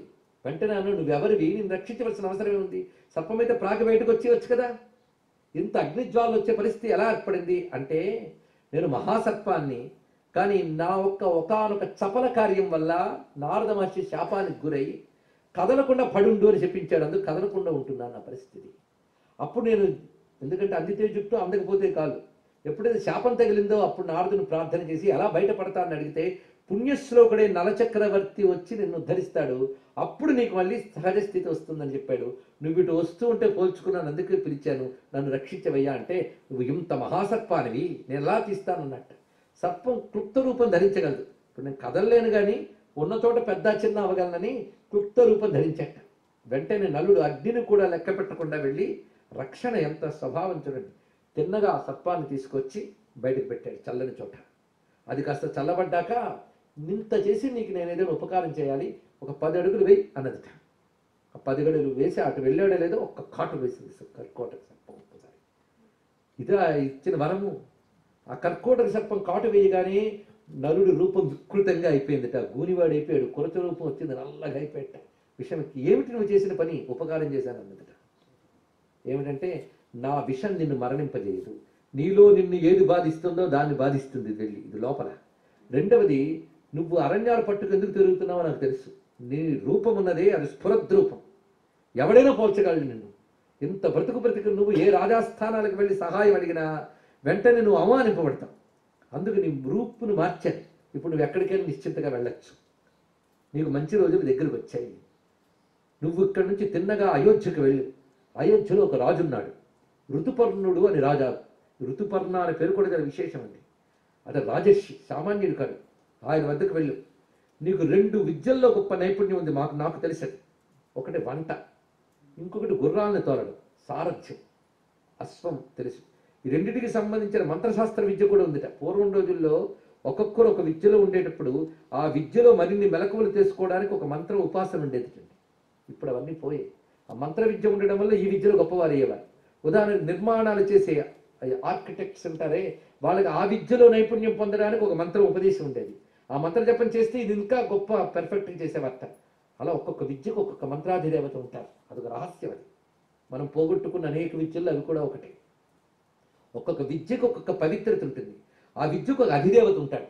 అందుకే జపం చేస్తున్నంతసేపు అధిదేవత వాడిని రక్షిస్తూ ఉంటుంది. అదొక గొప్పతనం. ఇతని దగ్గర ఆ 2 విద్యలు ఉన్నాయి. ఇంకా ఎన్నో విద్యలు ఉన్నాయనుకోండి. ఈ 2 విద్యలతో నువ్వు అక్కడ రాణించు. ఈ 2 అక్కడ వృత్తిగా తీసుకుని ఉండు. నీకు ఒక కాలం వస్తుంది. ఆ కాలంలో నీకు అన్ని మంచి జరుగుతాయి. నువ్వు ఎప్పుడైనా తలంచుకుంటే నీ వద్దకు ఒక ఉత్తరీయం వస్తుంది. అది నీ శరీరం మీద పడగానే మళ్ళీ నీ రూపు నీకు వచ్చేస్తుంది. నువ్వు తలంచుకోవడం మీద ఆధారపడింది. నువ్వు వెళ్ళు అంటే సరే అని బయలుదేరాడు. పేరు కూడా కర్కోటకుడే పెట్టేట. బాహుకుడు అని పేరు పెట్టాడు. ఇప్పుడు నలుడి పేరు బాహుకుడు. ఈ రూపంతో ఋతుపర్ణుని వద్దకు వెళ్ళాడు. వెళ్ళి నాకు నువ్వు కొలువు ఇవ్వాలయ్యా అన్నాడు. ఏమిటి నీ నైపుణ్యం అంటే, ఒకప్పుడు నలుడు బాగున్నప్పుడు ఆయన దగ్గర వంటలు వండేవాడిని, రథాలు తోలేవాడిని. సరే ఇప్పుడు ఆ 2 వృత్తులు నీకు వస్తున్నాను. నాకు రథం తోలడం అంటే సరదా, కానీ ఆ విద్యలో నైపుణ్యం గలవాడు దొరకవు. పైగా అశ్వహృదయ విద్య అని విద్య. అశ్వములు ఏమిటి, ఎలాంటి అశ్వాలను ఎలా నడపాలి, అవన్నీ బాగా తెలిసిన వాట. అంటే గుర్రాలకు సంబంధించిన నాలెడ్జ్ చాలా బాగుంది. అదేదో ఉంటే ఇప్పుడు రేసులు పనికొస్తాయని అనుకుంటున్నారేమో. కానీ అప్పుడు ఆ విద్యల యొక్క లక్షణం వేరు. మొత్తానికి 2 విద్యల్లో అతని నిపుణుడు, 2 సహకరిస్తున్నాడు ఉత్పన్నుడికి. ఇప్పుడు గుర్రాల సాల అప్పగించేట. ఇంతవరకు మాకు సారథిగా ఒక ఆయన ఉన్నాడు, ఆయనకి హెల్ప్ చేస్తాడన్నట్ట. ఆ సారథి ఎవడయ్యా అంటే వార్ష్ణేయుడు. ఇప్పుడు గుర్తుందా? వార్ష్ణేయుడు పేరు గుర్తుపెట్టుకోమన్నాం. ఎవడతను? మొట్టమొదటిగా ఇంద్రసేన తీసుకువెళ్ళిపోయాడు ఆయన. వెళ్ళి అక్కడ విదర్భ దేశంలో ఆ దమయంతి పుట్టింట్లో పెట్టి తిరిగి వస్తూ ఉంటే వార్త తెలిసిందంటే నరచక్రవర్తి రాజ్యభ్రష్టుడైపోయాడు. అందుకు మరి నిషధ దేశానికి వెళ్లకుండా తిరిగి అయోధ్యకు చేరి ఋతుపర్ణుడి దగ్గర కొలువు కుదిరాడు అతను. ఆ వార్ష్ణేయుడు నలుడు పోల్చాడు, కానీ నలుడిని వార్ష్ణేయుడు పోల్చలేదు. ఇతను కూడా మరుగుడు అనుకున్నాడు. ఈ బాహుకుడు అలాంటి కురచ చేతులతో ఉన్నట్ట. మొత్తానికి ఇక్కడ వృత్తి చేస్తున్నాడు. ఒకసారి ఆయన నిద్రపోతుంటే భార్య గుర్తొచ్చిందండి. ఎంత దుఃఖితలు, ఎంత దుర్మార్గుడిని, ఒంటరిగా విడిచిపెట్టారు భార్యని. ఎలా ఉందో ఏమిటో. ఆ ప్రేమను చూపిస్తాడండి, ఒకరి పట్ల ఒకరికి ప్రేమ. ఆ తలంచుకుని కలవరింతలతో ఏడుస్తాడు. ఎలా ఉన్నావు నువ్వు ఓ ప్రణయిని అని. ఆ పక్కన వాడు ఉంటాడు వార్ష్ణేయుడు. వీడి రూపానికి ఒక ప్రేస్ కూడా కాదు. వీడే ఇలా ఉన్నాడంటే ప్రేస్ ఎలా ఉందో అనుకుని ఏమిటేమిటి కలవరిస్తున్నావు అన్నట్ట. నా మొహానికి నాకు ప్రేమలు కలవరింతలు కూడానా? నేను ఇదివరకు ఒక చోటు ఉండేవాడిని, అక్కడ భటుడు ఇలా మాట్లాడేవాడు, అది అనుకరించాను అంతే అని అన్నట్ట. ఎంత ఆర్తి లోపల దాచిపెట్టుకున్నాడు మహానుభావుడు. మొత్తానికి కాలం ఇలా గడుస్తుంది. అక్కడ ఆ తల్లి ఉన్నది. ఇప్పుడు మనం వెళదాం. మనం ఒకసారి ఆమె తండ్రి అయినటువంటి విదర్భ దేశాధీశుడు భీముడు తన కూతురు అల్లుడు ఎక్కడున్నారో వెతకడానికని కొంతమంది మంచి జ్ఞానులైనటువంటి బ్రాహ్మణుల్ని పంపించట. అలా వెళ్ళిన వాళ్ళు ఒక్కొక్క రాజాస్థానానికి వెళ్తున్నారు. ఎందుకంటే వేద పండితుడు శాస్త్రవేత్త అయిన బ్రాహ్మణుడు వస్తే రాజు అంతఃపురం కూడా ఆహ్వానించేట. వాళ్ళకి మాత్రమే అంతఃపురంలోకి ఆహ్వానాలు ఉండేవి. వేదవేత్తలు యాజ్ఞికులైన వాళ్ళకి ఆ రోజుల్లో. అందుకు వాళ్ళనే పంపారు అన్వేషణ కోసం. వచ్చినవాడు సుదేవుడు అనేవాడు ఇక్కడికి వచ్చాడు సరిగ్గా చేది దేశానికి. ఆయన అంతఃపురంలోకి వచ్చినప్పుడు ఈ సైరేంద్రకు వైపు ఉందిట. తిన్నగా వెళ్ళి అమ్మా అని పలకరించేటండి. ఎందుకంటే ఆ మలిన వస్త్రంతో ఉంటూ పోల్చుకోలేని విధంగా ఉన్న ఏ స్త్రీకి లేని ఒకానొక చిహ్నం ఆమెకు నుదుటి మీద ఉండేదిట. అది దేవతా లక్షణం కలిగిన స్త్రీలకి శారీరక శాస్త్రంలో, సాముద్రిక శాస్త్రంలో కొన్ని లక్షణాలు ఉంటాయి. సాముద్రిక శాస్త్రం మనకు ఉంది. శరీర లక్షణాలు బట్టి వాడేమిటి, వాడి జీవితం ఏంటి, వాడి పూర్వజన్మలు ఏమిటి, వాడి సంస్కారం ఏమిటో చెప్పచ్చండి. అలాగా ఈమెకున్నటువంటి లక్షణంలో ఈమె దేవతా లక్షణం కలిగినది. అందుకే ఒక ప్రత్యేకమైన చిన్న ఆమె నుదుటి మీద ఉందిట. ఆమెకు తప్ప ఎవరికి ఉండదు అది. దాన్ని బట్టి పోల్చుకున్నాడు. అమ్మా నన్ను మర్చిపోయేవా తల్లి? చిన్నప్పటి నుంచి నువ్వు నాకు తెలుసమ్మా. నేను మీ అన్నదమ్ములకు స్నేహితుడినమ్మా. నన్ను సుదేవుడు అంటారు. తల్లి మీ నాన్న నువ్వు నీ భర్త కనబడక దుఃఖపెడుతున్నాడు తల్లి. ఇక్కడున్నావా తల్లి అనగానే నాన్నకు పుట్టింటి నుంచి వచ్చి ఒకరు పలకరించగానే భళ్ళుమని హృదయం విప్పుకుని ఏడ్చిందిటండి కొంతసేపు తల్లి. ఆ పక్కన సునంద అది చూసి వెళ్ళి వాళ్ళ తల్లికి చెప్పిందంటే ఎందుకు ఏడుస్తోంది ఆ సైరంధ్రి అని. వెంటనే వచ్చి ఎందుకు ఏడుస్తున్నావమ్మా ఏమిటి అంటే ఆ సుదేవుడు చెప్పేట, ఈమె సైరంధ్రి కాదు, ఈమె ఫలానా విదర్భ దేశాధీశుని కుమార్తె. అదిగో ఉదయం నుదుటి మీద ఉన్న లక్షణం బట్టి నేను పోల్చుకున్నాను అనగానే వెంటనే ఆ తల్లి దగ్గరికి వచ్చి నువ్వు విదర్భ దేశాధీశుడు కూతురువా? నువ్వు నా వరుసకు కూతురు అవుతావమ్మా, మీ అమ్మ నాకు వరుసకు చెల్లెలు అవుతుంది, ఎన్నాళ్ళకి మనం కలుసుకున్నాం, ఎప్పటి సంబంధాలు అని గాఢంగా చేసి మొత్తాన్ని నువ్వు కూతురు అనే భావన నాకు కలిగింది, అది ఇంచుమించు సత్యమైంది, నువ్వు హాయిగా ఇక్కడ ఉండు తల్లి అని చెప్పాక అప్పుడు ఆ మనదట ఎలాగూ తెలిసింది కనుక నేను ఇంక విదర్భ దేశానికి వెళ్తాను, వెళ్ళి నా భర్తని అన్వేషించే ప్రయత్నాలు నేను చేస్తాను అని సుదేవుడి సాయంతో ఆమె తిరిగి తండ్రి వద్దకు వెళ్ళింది. మొత్తానికి ఆయన విడిచిపెట్టేటప్పుడు ఏ ఉద్దేశంతో విడిచిపెట్టాడో ఇంచుమించు జరిగింది చూడండి. ఇక్కడ ఎలాగోలా వెళుతుంది, ధైర్యంగా ఉంటుంది, రక్షణలో ఉంటుందని జరిగింది చూడండి. ఇక్కడ మొత్తానికి అక్కడికి చేరినది. భీముడు చాలా బాధపడ్డాడు. ఆమె భర్తను వెతకడానికి రకరకాల ప్రయత్నాలు చేస్తున్నాడు. ఆమె అన్నది, నువ్వు ఎవరినైతే పంపుతున్నావో అన్వేషణకి వాళ్ళని ఒక్కసారి నా దగ్గరికి పంపు, వాళ్ళని నేను ఇంటర్వ్యూ చేస్తానండి. ఆవిడ ఎంత ఇక్కడి నుంచి చూడాలండి దమయంతిని. స్త్రీ అనేది దుఃఖపడుతూ కూర్చోవడం కాదు, సమస్యనంతటిని ఆవిడ ఎలా పరిష్కరిస్తుందో చూడండి. ఒక్కడిని పిలిచిందిట, బ్రాహ్మణులందరికీ, అక్కడ పిలిచిన బ్రాహ్మణులందరికీ ఒక ఇన్స్ట్రక్షన్స్, మీరు ఏ సభకి వెళ్ళినా రాజ్యసభల్లో నేను చెప్పిన ఒక మాట చెప్పండి, ఆ మాటకి ఎవరు స్పందిస్తారో వారి గురించి నాకు వచ్చి చెప్పండి అన్నమాట. ఏమిటంటే రాజ్యసభలకు వెళ్ళగానే వేదవేత్తల్ని వాళ్ళు గౌరవిస్తారు, మీరు ఏ దేశం నుంచి వచ్చారంటారు, వెంటనే ఫలానా దేశం నుంచి వచ్చితే గౌరవిస్తారు, ఎందుకంటే వేద పండితులు యాజ్ఞికులు ఏ దేశం నుంచి వచ్చినా గౌరవించవలసిందే, అలా గౌరవిస్తారు. ఆ సభ చాలించి వెళ్ళిపోతుంటే ఒక మామూలుగా ఏదో పాట పాడినట్టుగా నువ్వు మాటను, ఏమిటంటే నిన్నే నమ్ముకున్న భార్యని అడవిలో అలాగ అర్ధవస్త్రంతో విడిచిపెట్టి వెళ్ళిపోవడం తగునా? భార్యని ఎప్పుడూ భర్త విడిచిపెట్టకూడదే, నాతి చరామి అతిక్రమించని అంటాడే, మరి నువ్వేం చేసావు అని ఒక మాట. మిగిలిన వాడు ఏమిటి ఇలా మాట్లాడుతున్నాడు అనుకుంటారు కానీ ప్రశ్న వేరు. ఎవడైనా ఒకడు నేను ప్రశ్న వేస్తే అది నాకు వచ్చి చెప్పు, ఇది ఆవిడ చెప్పింది. అందరూ వెళుతున్నారు, వాళ్ళందరూ వచ్చి మేము ఎన్ని చెప్పాం కానీ లాభం లేదమ్మా అంటున్నారు. మరి పర్ణాదుడు అని ఒక బ్రాహ్మడు వచ్చాట. ఆయన అమ్మా నువ్వు చెప్పమన్నట్టు అన్ని సభల్లో చెప్తున్నాను, కానీ అయోధ్యలో ఒక వింత జరిగింది తల్లి. అయోధ్యలో నేను ఈ మాట చెప్పిన తర్వాత సభ చాలించి వచ్చేస్తుంటే అందులోంచి ఒకడు వచ్చాడు నా వెంట, వచ్చి పక్కకి తిప్పి నువ్వు ఆ మాట అన్నావు, ఆ మాట వినగానే నాకు కొంచెం బాధ కలిగింది. ఒక్కొక్కప్పుడు దురదృష్టవశాత్తు కాలం కలిసి రానప్పుడు భర్త తప్పు చేయవచ్చు, భర్త తప్పు చేసినా క్షమించి సర్దుకుపోవడం ఉత్తమ భార్య లక్షణం కదా అని విడిపెట్టాడు. అలా చెప్పాడు. ఎవడాయన అలా ఉన్నాడు, నలుళ్ళ మాత్రం లేడమ్మా, వికారంగా ఉన్నాడు, గూని శరీరంతో ఉన్నాడు. ఈవిడికి అనుమానం వచ్చిందండి. తల్లి వెంటనే మరొక ప్లాన్ వేస్తుంది, అద్భుతం చూడండి. ఒక్కడిని పిలిచిందిరా సుదేవుణ్ణి, తన పోల్చుకున్నాడే, నన్ను ఎలా పోల్చుకున్నావో నలుడిని కూడా నువ్వు అలాగే పోల్చుకో, నీకు చిన్న విన్నపం, తిన్నగా అయోధ్యకు వెళ్ళు, ఒక్క అయోధ్యకు వెళ్ళి ఎక్కడికి వెళ్ళకు, అయోధ్యకు వెళ్ళి ఋతుపర్ణుడి దగ్గర ఒక మాట చెప్పు. దమయంతి భర్త వాళ్ళ అల్లుడి కోసం వెతికి వెతికి వెతికి ఇంకా లాభం లేదని పునఃస్వయంవరం ఏర్పాటు చేశాడు. ఎప్పుడు పునఃస్వయంవరం అంటే రేపే, ఎప్పుడు వెళ్తే అప్పుడు రేపని చెప్పు, అది గొప్ప చెప్పింది.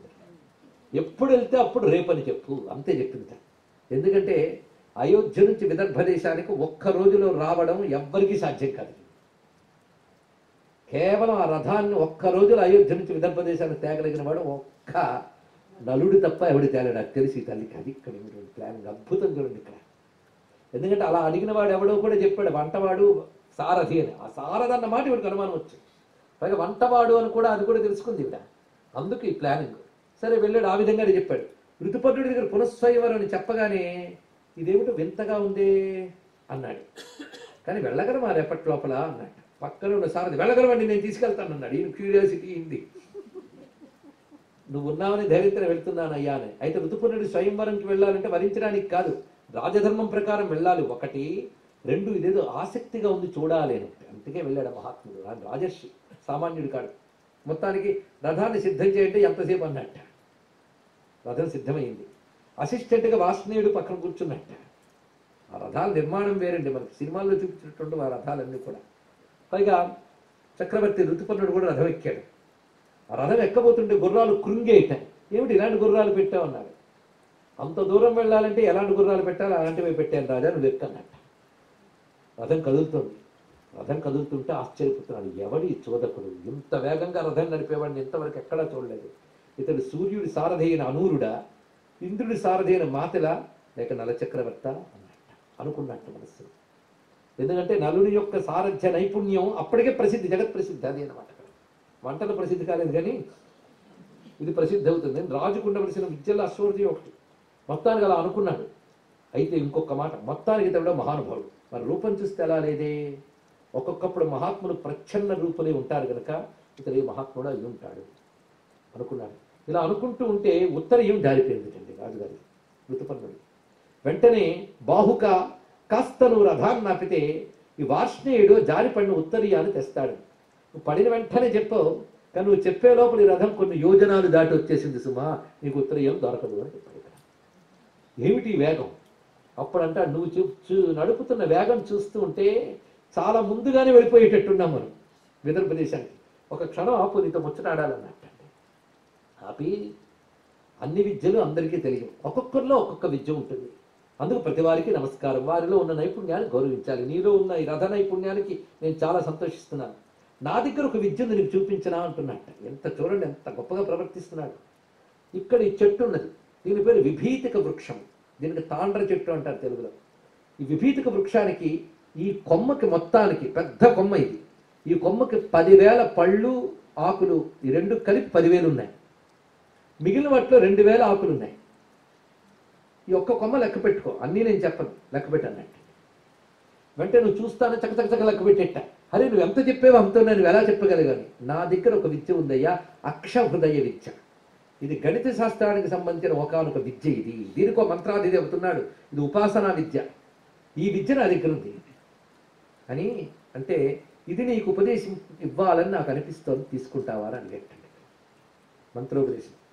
అయితే తప్పకుండా స్వీకరిస్తానని గురువుగా భావన చేసి ఋతుపర్ణుడి నుంచి అక్షహృదయ విద్య అనే విద్యని స్వీకరించాడు.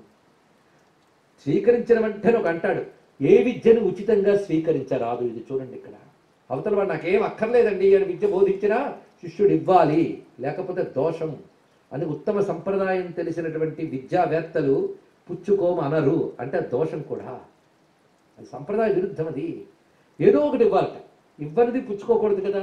కనుక ఇవ్వాలి అంటే ధనమైనా ఇవ్వాలి, విద్యనైనా ఇవ్వాలి, శుశ్రూషైనా ఇవ్వాలట. ఏదో ఒకటి ఇవ్వాలి, ఏది ఉంటే ఇవ్వాలి. విద్యను విద్యతో పుచ్చుకోవడం ఉంది కనుక నేను నీకు అశ్వహృదయ విద్య ఇస్తాను, నువ్వు తీసుకోవాలంట. అంటే మరో సమయం వచ్చినప్పుడు నేను తీసుకుంటాను, ప్రస్తుతానికి నీ ఆఫర్ అలాగే అట్టి పెడతాను అన్నట్టు. ఎందుకంటే మంత్ర విద్యని ఉత్తమ పురుషుల దగ్గర నుంచి స్వీకరించాలి, అంతేగాని వాడెవడో తెలియకుండా మంత్రం స్వీకరించకూడదు. వాడి వెనకాల చరిత్ర పరంపర ఉండాలి. అలాంటి వాళ్ళ దగ్గర నుంచే మంత్ర విద్య స్వీకరించాలి. ఇన్ని సంప్రదాయాలు చూడండి. మంత్రం ఒక్కటే కాదు, ఇచ్చేవాడు ఎలా ఉంటాడో దాన్ని బట్టి చూడాలి. ఇప్పుడు ఇది ఎవడో పూర్వాపరాలు తెలియవు కదా, తెలిసే తీసుకుంటానులే అన్నాడు. రథం నడుపు అన్నాడు. రథం చకచక వెళ్ళిందిటండి. సరిగ్గా ఎప్పుడైతే అది చివరికి విదర్భ దేశానికి చేరుకుని కోట దాకా వచ్చిందో, లోపల అంతఃపురంలో ఉన్న ఆవిడ అనుకుంది మా ఆయన రథం వచ్చిందని. ఎందుకంటే ఆయన కార్ డ్రైవ్ చేస్తే ఇంటికి ఎలా వస్తాడో తెలుసు. ఆయన రథం నడిపి తీరొకటి ఉంటుంది, మా ఆయన రథమే కూడా వచ్చింది. చూసి చాలా కుతూహలంగా, కానీ వాళ్ళు ఆయన కనబడలేదు. ఒక వికృత వేషధారి సారథి. పక్కన వార్ష్ణేయుడు ఇదివరకు వాళ్ళ దగ్గర ఉన్నవాడు పోల్చింది. ఋతుపర్ణుడు చక్రవర్తి రాజర్షి మహా తేజస్సు ఉన్నాడు. ఆయన లేడు, కానీ ఎక్కడో మనస్సులో ఏదో నిర్ధారణ కావాలి అనుకున్నది. వాళ్ళ విడిది వాళ్ళకి ఏర్పాటు చేశాడు. చక్కగా వచ్చిన వాళ్ళకి ఆహ్వానం పలికాడు భీముడు, కానీ ఎక్కడ స్వయంవరం ఏర్పాట్లే లేదే. ఋతుపర్ణుడు సిగ్గుపడ్డాడు. ఏమిటి నేను తొందరపడ్డానా, రాంగ్ మెసేజ్ వచ్చింది ఏదో నాకు. కానీ బయటపడతాడా, ఏం చేస్తాడు? ఇచ్చిన భవనంలో ఉన్నట్ట వారి వంటలు వాళ్ళకి ఏర్పాటు చేయబడ్డాయి. వారికి ఇవ్వబడిన పాకశాలలోకి ప్రవేశించాడు ఈయన. వంట వండేటప్పుడు పాకశాల, తర్వాత సమయంలో గుర్రాలశాల. వచ్చిన గుర్రాన్ని చక్కగా చూసుకుంటున్నాడు. ఇప్పుడు ఈ తల్లి చేసిన ఏర్పాటు చూడండి ఎంత చక్కగా. తన దగ్గర ఉన్న చెరికెత్తె కేశిని అనే ఒక ఆమెను పంపింది. ఆ ముగ్గురులో కురచ చేతులు వాడు ఎవడున్నాడు, వాడు సారథి. వాడి గురించి కొంచెం అబ్జర్వ్ చేసిరా, కొన్ని మాటలు నేను చెప్పిన ఉంటాయి అక్కడ అడిగిరా, మీరెవరు, ఏమిటి, ఎందుకు వచ్చారు, ఇలాంటి మాటలను. అతని స్పందన ఎలా ఉందో నాకు వచ్చి చెప్పాను. ఈ కేసుని తిన్నగా వెళ్ళింది. అతను ఒక్కడు పాకశాలలో ఉన్నప్పుడు వంటకి సిద్ధపడుతూ ఉంటే వెళ్ళింది. వెళ్ళి, అవును మీరు ఎందుకు వచ్చారు, ఏమిటి అంటే, పునఃస్వయంవరం అని చెప్పాను, అందుకు వచ్చాం. అయినా ఎందుకు పునఃస్వయంవరం చేసుకుంటాం దమయంతి, ఆమెకి భర్త కూడా ఉన్నారు కదా అంటే ఎక్కడున్నాడో తెలియదు, ఏమిటో అంటూ ఉంటే అతను రియాక్షన్ ఎలా ఉందో చూసి వచ్చి చెప్పిందిట. సరే ఇప్పుడు వంటలు వండిన తర్వాత కొన్ని వంటల నమూనాలు తీసుకురా అన్నది, శాంపుల్స్. వెళ్ళింది, వండుతున్న తీరుని చూసింది. అతని చెవు పట్టుకొచ్చిందిట. వండుతున్న తీరు ఆశ్చర్యకరంగా ఉంది. ఇంతే ఇంధనం వాడుతున్నాడు, మొత్తం వంటకి అది సరిపోయింది. అని ఇంధనం పొదుపుతో వంట ఎలా వండాలి, పైగా పదార్థాలు పాడవకుండా ఎలా ఉండాలి, వండుతున్న చోటు ఎంత పవిత్రంగా ఉండాలి, అవన్నీ కూడా అద్భుతంగా వండుతున్నాడు. ఇదిగో ఆయన వండిన వంటలు కొన్ని తెచ్చాను చూడండి, తిని మా ఆయన వంటలు ఎందుకు ఇంతవరకు నలుడు వండి పెట్టాడా ఇవన్నీ వెతకద్దు దయచేసి. వండి పెడితే తప్ప అంతకంటే కాదనమాట. రుచి చూసి వెంటనే పోల్చుకుంది, మా ఆయన వంటలు అనమాట లాగే ఉన్నాయి, ఇందులో సందేహం లేదు. ఇంక మూడో పరీక్ష చూడండి, పిల్లలిద్దరిని పట్టుకువెళ్ళాను. అంత గొప్ప విషయం. పిల్లలిద్దరిని పట్టుకుని కేసుని వెళ్ళింది. అశ్వసాల్లో ఉన్నాడు. పిల్లలిద్దరిని చూడగానే అన్నాళ్ళ తర్వాత పిల్లల్ని చూడగానే కళ్ళ నీళ్ళు వచ్చి ఆకలికి గాఢంగా తీసుకుని బుద్ధి పెట్టించుకున్నాడు. వాళ్ళిద్దరిని కూడా కేసుని చూస్తాం. కొంతసేపటి తెరికిని, ఏమిటి అలా చూస్తున్నావు? వీళ్ళిద్దరు చూడగానే మా పిల్లలు గుర్తొచ్చారు, వదిలి చాలా కాలం తీసుకెళ్ళు. అయినా మొదటి నుండి చూస్తున్నావు, ప్రతిసారి వచ్చి వారాలు తీస్తున్నావు, ఇలాగే ఏదో పై దేశం నుంచి వచ్చిన మా వద్దకు అంతఃపుర దాసీలు ఇలా మాటి మాటికి వస్తే చూడడానికి బాగోదు, వినడానికి బాగోదు, ఇక్కడికి రాపో అన్నట్టు. తిన్నగా వెళ్ళి విషయం చెప్పింది. ఇంకా నిశ్చయించుకుంది అతడు నావాడే అని తండ్రితో చెప్పిందట. ఒక్కసారి ఆయన్ని పిలిపించు అని. ఆయన వచ్చి నిలబడ్డాడు. ఇంకా పూర్తి నిర్ధారణ కావాలి కదా. ఎటో చూస్తున్నట్టు చూస్తూ దుఃఖంతో అన్నదిట, నిన్నే నమ్ముకుని నీతో ఉన్నదాన్ని అలా విడిచిపెట్టడం తగునా అని ఎవరితోనో మాట్లాడగానే వెంటనే అతను అన్నాడు, మరి నన్నే నమ్ముకున్న దానివి, మరి నేను ఇప్పుడు పునఃస్వయంవరం ఎందుకు అన్నట్టు. అనగానే పోల్చుకున్నది చక్రవర్తిని. పోల్చుకుని, నువ్వు రావాలనే నేను ఇది ఏర్పాటు చేశాను, ఒక్క రోజులో రాగలిగే శక్తి ఎవ్వరికి లేదు, ఈ స్వయంవర ఆహ్వానం అక్కడికి మాత్రమే వచ్చింది, విషయం ఇది అని చెప్పిన వెంటనే అప్పుడు నలుడు స్మరించాడు. తిరిగి వస్త్రం వచ్చింది రండి, తలుచుకోగానే ఉత్తరీయం రాగానే తిరిగి నలచక్రవర్తి రూపం మళ్ళీ వచ్చింది. అద్భుతమైన దివ్య తేజోమయమైన రూపంతో నలుడు మళ్ళీ ప్రకాశించాడు. తప్తకాంచన వర్ణాభ అన్నారు. కరగబెడుతున్న బంగారం ఎలా మెరిసిపోతుందో అలాంటి శరీరంట, అంత ఉదాత్తమైన విగ్రహం. అలా కనబడగానే ఆమెకు పరమానంద భరితుడారైంది నాళ్ళకు కలిసినందుకు. మొత్తానికి ఖాళీ కాలంలో ధర్మాన్ని పట్టుకుని వాళ్ళు అలా నిలిచి తిరిగి కలిశారు. అప్పుడు తిరిగి పుష్కరుడి దగ్గర కౌరవం పెట్టా, ఇదిగో నేను వచ్చాను, యుద్ధంలో నిన్ను ఓడించి రాజ్యం తీసుకుంటా. యుద్ధానికి భయపడ్డావా? అక్షవిద్యకు రాని. ఈ లోపల ఒక వింత జరిగిందటండి, అది తెలుసుకోవాలి. ఆ విభీతక వృక్షం దగ్గర అక్షహృదయ విద్య స్వీకరించాడు చూసారా, స్వీకరించిన వెంటనే ఒక వింత జరిగింది. నలుడు దేహం నుంచి రక్తం కక్కుకుంటూ కూడా బయటకు వచ్చాట. రక్తం కక్కుకుంటూ, ఎవడరా నువ్వు అన్నట్టు. అది కేవలం నలుడికి మాత్రమే కనబడుతుంది, ఋతుపన్ను కనిపించట్లేదు సూక్ష్మ ప్రపంచంలో. నన్ను క్షమించవయ్యా, నువ్వు శపించవలసిన అవసరం లేదు, నీలో దూరేనే కానీ ఒక్క క్షణం శాంతిగా లేను నేను. నీలో దూరిన దగ్గర నుంచి నీ అనుష్ఠాన బలం వల్ల వచ్చిన తేజస్సు యొక్క వేడికి నేను తట్టుకోలేకపోయాను. చూడండి, ఒక్కసారి పొరపాటు చేసేగా నిత్యానుష్ఠాన సంపద నీ దగ్గర ఉంది, ఆ నిత్య అనుష్ఠాన బలం వల్ల వచ్చిన వేడిమికి నేను నీలో ఉండలేకపోయాను. ఈ పాయింట్ చూడండి. నిరంతరం జపం, తపం, అనుష్ఠానం, సదాచారం ఉంటే మనలో ఒక దివ్యశక్తి వస్తుంది. ఆ దివ్యశక్తి మనలో దుష్టత్వాన్ని మిగల్చదని తెలుసుకోవాలి. అయినా నేను మొండికేసి కూర్చున్నాను. ఆ తర్వాత నీ భార్య యొక్క దుఃఖము నిప్పై నన్ను బాధించింది. రెండవది, పతివ్రత అయిన నీ భార్య ఏడుపు నన్ను మండించింది, అయినా మొండికేసి కూర్చున్నా. ఇప్పుడు నీలోకి దివ్య విద్య, అక్షహృదయ విద్య అనే దేవత ప్రవేశించింది. ఆ దేవత యొక్క విద్య యొక్క తేజస్సు నేను ఇంకా భరించలేక బయటకు వచ్చాను అని విషయం కక్కున్నాడు. వీడితో కర్కోటకుడు వేసిన విషయం నిన్నేం చేయలేదు, నన్ను చేస్తాను. ఇన్ని తట్టుకోలేక నీకు బయటకు వచ్చాను. ఒక ఉత్తమ పురుషుడిని బాధిస్తే బాధించేవాడే బాధపడతాడని బోధ ఇప్పుడు నాకు లభించిందయ్యా అన్నట్టు. ఇది తెలుసుకోవాలి. అందుకు నువ్వు శపించకు, నీకు ఏదైనా నువ్వు అడిగిన వరం నేను ఇచ్చి పెడతానన్నాడు. నీ నుంచి వరం తీసుకోవాల్సిన దౌర్భాగ్యం నాకు లేదు, కానీ ఒక్కడ కోరుకుంటున్నాను నిన్ను, అది నన్ను ఎవరు స్మరిస్తారో వారిని నువ్వు బాధించకున్నాను. ఇది ఇక్కడ విషయం. అది నేను ఎప్పుడో నీ పేరు వింటే నేను దూరం అవుతానయ్యా, నిన్ను స్మరించే వారిని నేను బాధించను. అంతే కదా, నాకేదైనా ఒక ఆశ్రయం చూపించు అంటే విభీతక వృక్షం మీద నువ్వు ఉండన్నట్టు. అప్పటి నుంచి తాండ్ర చెట్టు ఇంట్లో వంట చెరుకగా కానీ కలపగా కానీ వాడరాదు, వాడితే ఇంట్లో కలి ప్రవేశిస్తాడు. తాండ్ర చెట్టు నిషేధింపబడింది అప్పటి నుంచి, విభీతక వృక్షం. అలా శుద్ధుడైపోయాడు ఇప్పుడు మహానుభావుడు. ఇక్కడికి వచ్చేటప్పటికి విదర్భ దేశానికి. ఇప్పుడు ఉత్తరయం కూడా వచ్చింది, దివ్య తేజోమూర్తి అయ్యాడు. తర్వాత ఋతుపర్ణుడు ఆ పుణ్య దంపతులను చూసి నలుని చూడాలి అనే ఒక భావన నాకు ఎప్పటి నుంచో ఉండేది. ఇలా నేను చూశాను, ఇలాంటి మహానుభావం నేను నీచ కార్యక్రమాలకు వాడినందుకు నన్ను క్షమించు అని చెప్పి, ఇప్పుడు నీ ద్వారా నేను అశ్వహృదయ విద్యను నేర్చుకుంటున్నాను అని చెప్పి ఆయన అశ్వహృదయ విద్యని నలుని ద్వారా ఉపదేశం పొంది ఋతుపర్ణుడు కొన్ని కానుకలు ఇచ్చి అక్కడి నుంచి వెళ్ళిపోయాడు. పుష్కరుడికి కబురొచ్చింది, ఇప్పుడు యుద్ధంలో గెలుస్తావా? యుద్ధంలో రాలేను అంటే నేను జూతానికి రెడీ అన్నట్టు. కాలం కలిసి వచ్చిందిగా, పైగా అక్షహృదయ విద్య చేతిలో ఉంది. వాడు 1000కు ముందే పాచికల లక్షణం వీడు చెప్పగలడు. ఆ విద్యకున్న లక్షణం అది నా దగ్గర దేనికి సిద్ధమని. నలుని పరాక్రమంతో జయించలేమని తెలిసి ఇదివరకు జూదంలో గెలిచాను కనుక ధైర్యంతో జూదానికి రమ్మన్నట్టాడు. ఆ జూదంలో మొత్తం తిరిగి రాజ్యాన్ని పొందాడు. తానే గెలిచాడు. నలచక్రవర్తి తిరిగి క్షేమంగా దమయంతి సహితుడై నిషధ దేశాన్ని పాలించాడు. మొత్తం ఈ కథలో ఋతుపర్ణములు ఇది కాలస్వరూపాన్ని చెప్తాయి. అలాగే నల అంటే నర మరొకటి కాదు. దమయంతి అంటే నిగ్రహ శక్తి. కానికాలం వచ్చినప్పుడు మనకు తోడు ఉండవలసింది నిగ్రహ శక్తి. ఆ నిగ్రహ శక్తే మనల్ని నిలుపుతుంది. అది ఇందులో సంకేతార్థం. మొత్తానికి ఇందులో కర్కోటకుడు దేవజాతికి సంబంధించిన సర్పం. అదే సర్పదోషాలు పోగొట్టగలిగే శక్తి కూడా ఈ కథలో ఉందిట. అందుకే శనివారంలో శనిదోషం పోవాలంటే సర్పజాతుల్ని, దిక్పాలకుల్ని, రుద్రుని, విష్ణువుని పూజించమని చెప్తారు. ఇందులో అందరి శక్తి ఉందండి. ఇక్కడ నా విష్ణు పృథ్వీపతి అని విష్ణు శక్తి, రుద్రశక్తి నలులో దాగి ఉంది. ఇక్కడ ఈ తల్లి పరాశక్తి దమయంతి చెప్పడానికి లేదు. దిక్పాలకుల శక్తులు ఎలాగో ఉన్నాయి. సర్పశక్తి ఉంది. ఋతుపర్ణుడు రాజర్షి. వీళ్ళ పేర్లు ఇప్పుడు ఈ కథ గుర్తుపెట్టుకుని వీళ్ళ పేర్లను రోజు ప్రాతకాలంలో నిద్రలు ఇచ్చినప్పుడు సంధ్యాకాలంలో వీటిని జపించినట్లయితే కలిదోషాలు పోతాయి, గ్రహదోషాలు పోతాయి. పరస్పర వైషమ్యాలు ఏర్పడిన సమయంలో కానీ దీన్ని పారాయణ చేసినట్లయితే పరస్పర సౌమనస్యం ఏర్పడుతుంది. అంతేకాదు వేదములందు రకరకాల అగ్ని విద్యలు ఉన్నాయి. ఒక్కొక్క అగ్ని విద్యని ఉపాసనతో యజ్ఞముతో సాధిస్తే ఒక ప్రయోజనం ఉందిట. అలాంటి ఒక అగ్ని విద్య ఉంది, రహస్యమైనది. మన కఠోపనిషత్తులో నచికేత అగ్ని ఉంది. పేర్లు ఉన్నాయి కానీ విద్యలు తెలియవండి మనకి. ఎన్నో పోగొట్టుకున్నాం. అలాగే సంవాదాగ్ని విద్య అని విద్య ఉంది. ఈ సంవాదాగ్ని ఉపాసన వల్లట శత్రుత్వాలు పోయి సౌమ్యనస్య వాతావరణం ఏర్పడుతుందట. ఆ విద్య ఏదో ఉంది. ఇప్పటికీ చండీ యాగాలు మొదలైనవి చేసినప్పుడు సంవాదాగ్నికి సంబంధించిన ఒక మంత్రాన్ని సంపుడితం చేస్తారు యాగాన్ని. అది చేసినట్టయితే పరస్పర యుద్ధాలు వైషమ్యాలు పోతాయి, శాంతి ఏర్పడుతుంది. ఆ సంవాదాగ్ని విద్య మనకి లేదు.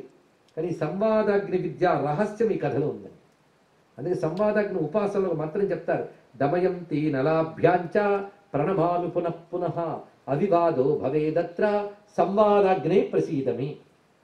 ఈ సంవాదాగ్ని ఉపాసనలో నలదమయంతుని స్మరించడం కనబడుతుంది. అంటే నలదమయంతుల కథలో సంవాదాగ్ని అనే యజ్ఞం ఉంది. ఈ కథను వింటే ఆ యజ్ఞం చేసిన ఫలితం వస్తుంది. ఇది రహస్యం పట్టుకోవాల్సింది. అంతేకాదు ఐకమత్యం భవేదేశాం బ్రాహ్మణానాం పృథగ్ధియాం నిర్వైరతాయ జాయాత సంవాదాగ్ని ప్రసీదమి.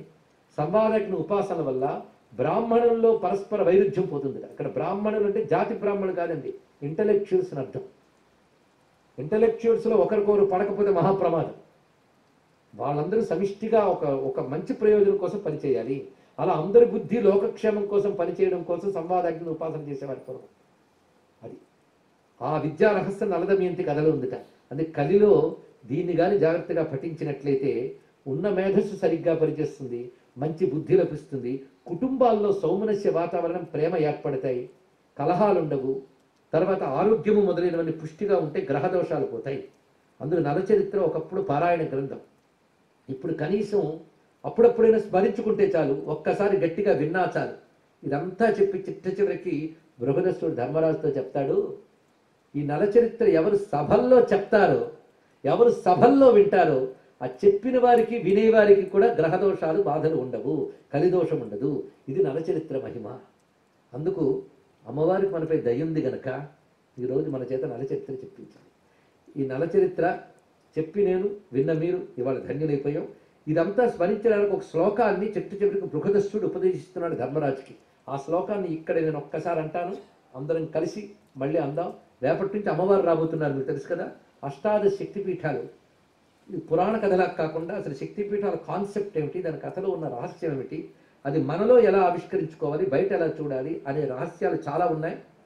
ఒక 5 రోజులు పట్టింది ఈ మధ్య హైటెక్ సిటీ హైదరాబాద్లో చెప్పడానికి ఆ శక్తిపీఠ రహస్యాలు. రోజుకి 2 గంటలు చెప్తున్నాను. 5 రోజుల సారం రేపు చెప్పుకోవాలి మనం. చాలా సంతోషం. అందుకు రేపు ఎందుకంటే అంత సారం చెప్తున్నాం కనుక అంత శ్రద్ధగా ఏకాగ్రంగా వినాలని. ఇప్పుడు నలచరిత్ర కూడా ఒక 3 రోజుల సబ్జెక్టు మనం ఈరోజు సంపూర్ణంగా చెప్పుకునేది సందేహం లేదు. ఎందుకంటే చెప్పేది చెప్పించేది రెండు నేను కాదు, ఆ పరమేశ్వరుడైన భావంతో. అందుకు మనల్ని అనుగ్రహించడానికి ఆ స్వామి దయ ఉంది ఇవాళ. అందుకే మనం నలచరిత్రను చెప్పుకున్నాం. ఇందులో కొన్ని వినేటప్పుడు, ఆచారం వినేటప్పుడు కొందరు కోపం రావచ్చు. ఎందుకంటే ఇలా చెప్పాడు, మనం చెయ్యలేదు కనుక చెయ్యకపోవడమే ధర్మం అనుకోకూడదు. కొన్ని ఆచారాలు మనం చెయ్యలేకపోతున్నప్పుడు అయ్యో ఇంత గొప్పవా మనం చెయ్యలేకపోతున్నాం అనుకుంటే మంచిది. మనం చేయలేదు కనుక చెయ్యకపోవడమే కరెక్ట్ అనుకుంటే పరమదోషం. చెయ్యకపోయినా ఆచారం గొప్పదని గౌరవిస్తే చెయ్యకపోయిన దోషం పోయినా గౌరవించిన పుణ్యం వస్తుంది. అలా కాకుండా మనం చేయట్లేదు కనుక చెప్పడమే తప్పుండే రెండూ పోతాయి, తెలుసుకోవాలి. అందుకు సదాచారం గురించి తెలుసుకుని మనం పాటించడం కలిలో చాలా అవసరం. ఇప్పుడు అలాంటి బుద్ధి మనకు కలిగించుగాక. ఇక్కడ సాధ్యం కాదండి అనడానికి లేదు, మనసుంటే ఎక్కడైనా సాధ్యం అవుతుంది, మనసుంటే మార్గం ఉంటుంది. నేను ఇక్కడ కుటుంబాల్లో నిత్యానుష్ఠానం చేసుకున్న పిల్లల్ని, ఇక్కడ పుట్టిన వాళ్ళని నేను చూశాను. శ్రద్ధ ఉన్న వాళ్ళు ఎక్కడైనా చేసుకుంటారు. అలాంటి సద్బుద్ధి మనకు కలిగి మన తపశ్శక్తి చేత మనం బలవంతులం కావాలి, శక్తి సంపాదించుకోవాలి, అమ్మవారి అనుగ్రహం పొందాలి. ఇక్కడ ఎన్నాళ్ళ నుంచో ఉంటూ కొన్నాళ్ళ నుంచి ఉంటున్న వాళ్ళు వీళ్ళందరికీ వారి కుటుంబాలకు కూడా అమ్మవారి రక్షణ లభించి అందరూ ఆయురారోగ్య ఐశ్వర్యాలతో చక్కగా వృద్ధి చెందాలి అని భావిస్తూ ఇక్కడ బృహదస్సుడు ధర్మరాజుకి చెప్తున్న ఆ శ్లోకాన్ని చెప్పుకున్నాం. దీంతో పాటు అశ్వహృదయ విద్యను ఉపదేశం ఇచ్చేట మహానుభావుడు. చూడండి ఇక్కడ ఆ మంత్రాలు మనం ఇప్పుడు చెప్పుకోకపోయినా ఈ మంత్రం అందరూ చెప్పుకోదగ్గది. నేనంట మీరనండి. కర్కోటకస్య నాగస్య దమయంత్యాః నలస్య చ ఋతుపర్ణస్య రాజర్షేః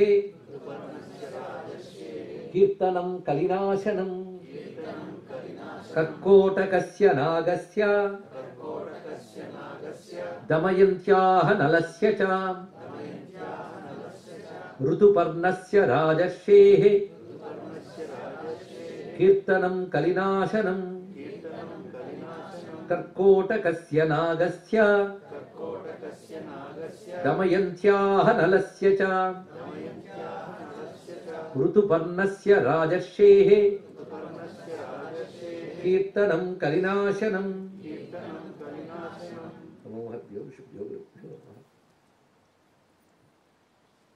శ్రీమద్రమారమణ గోవిందో హరి గోవింద.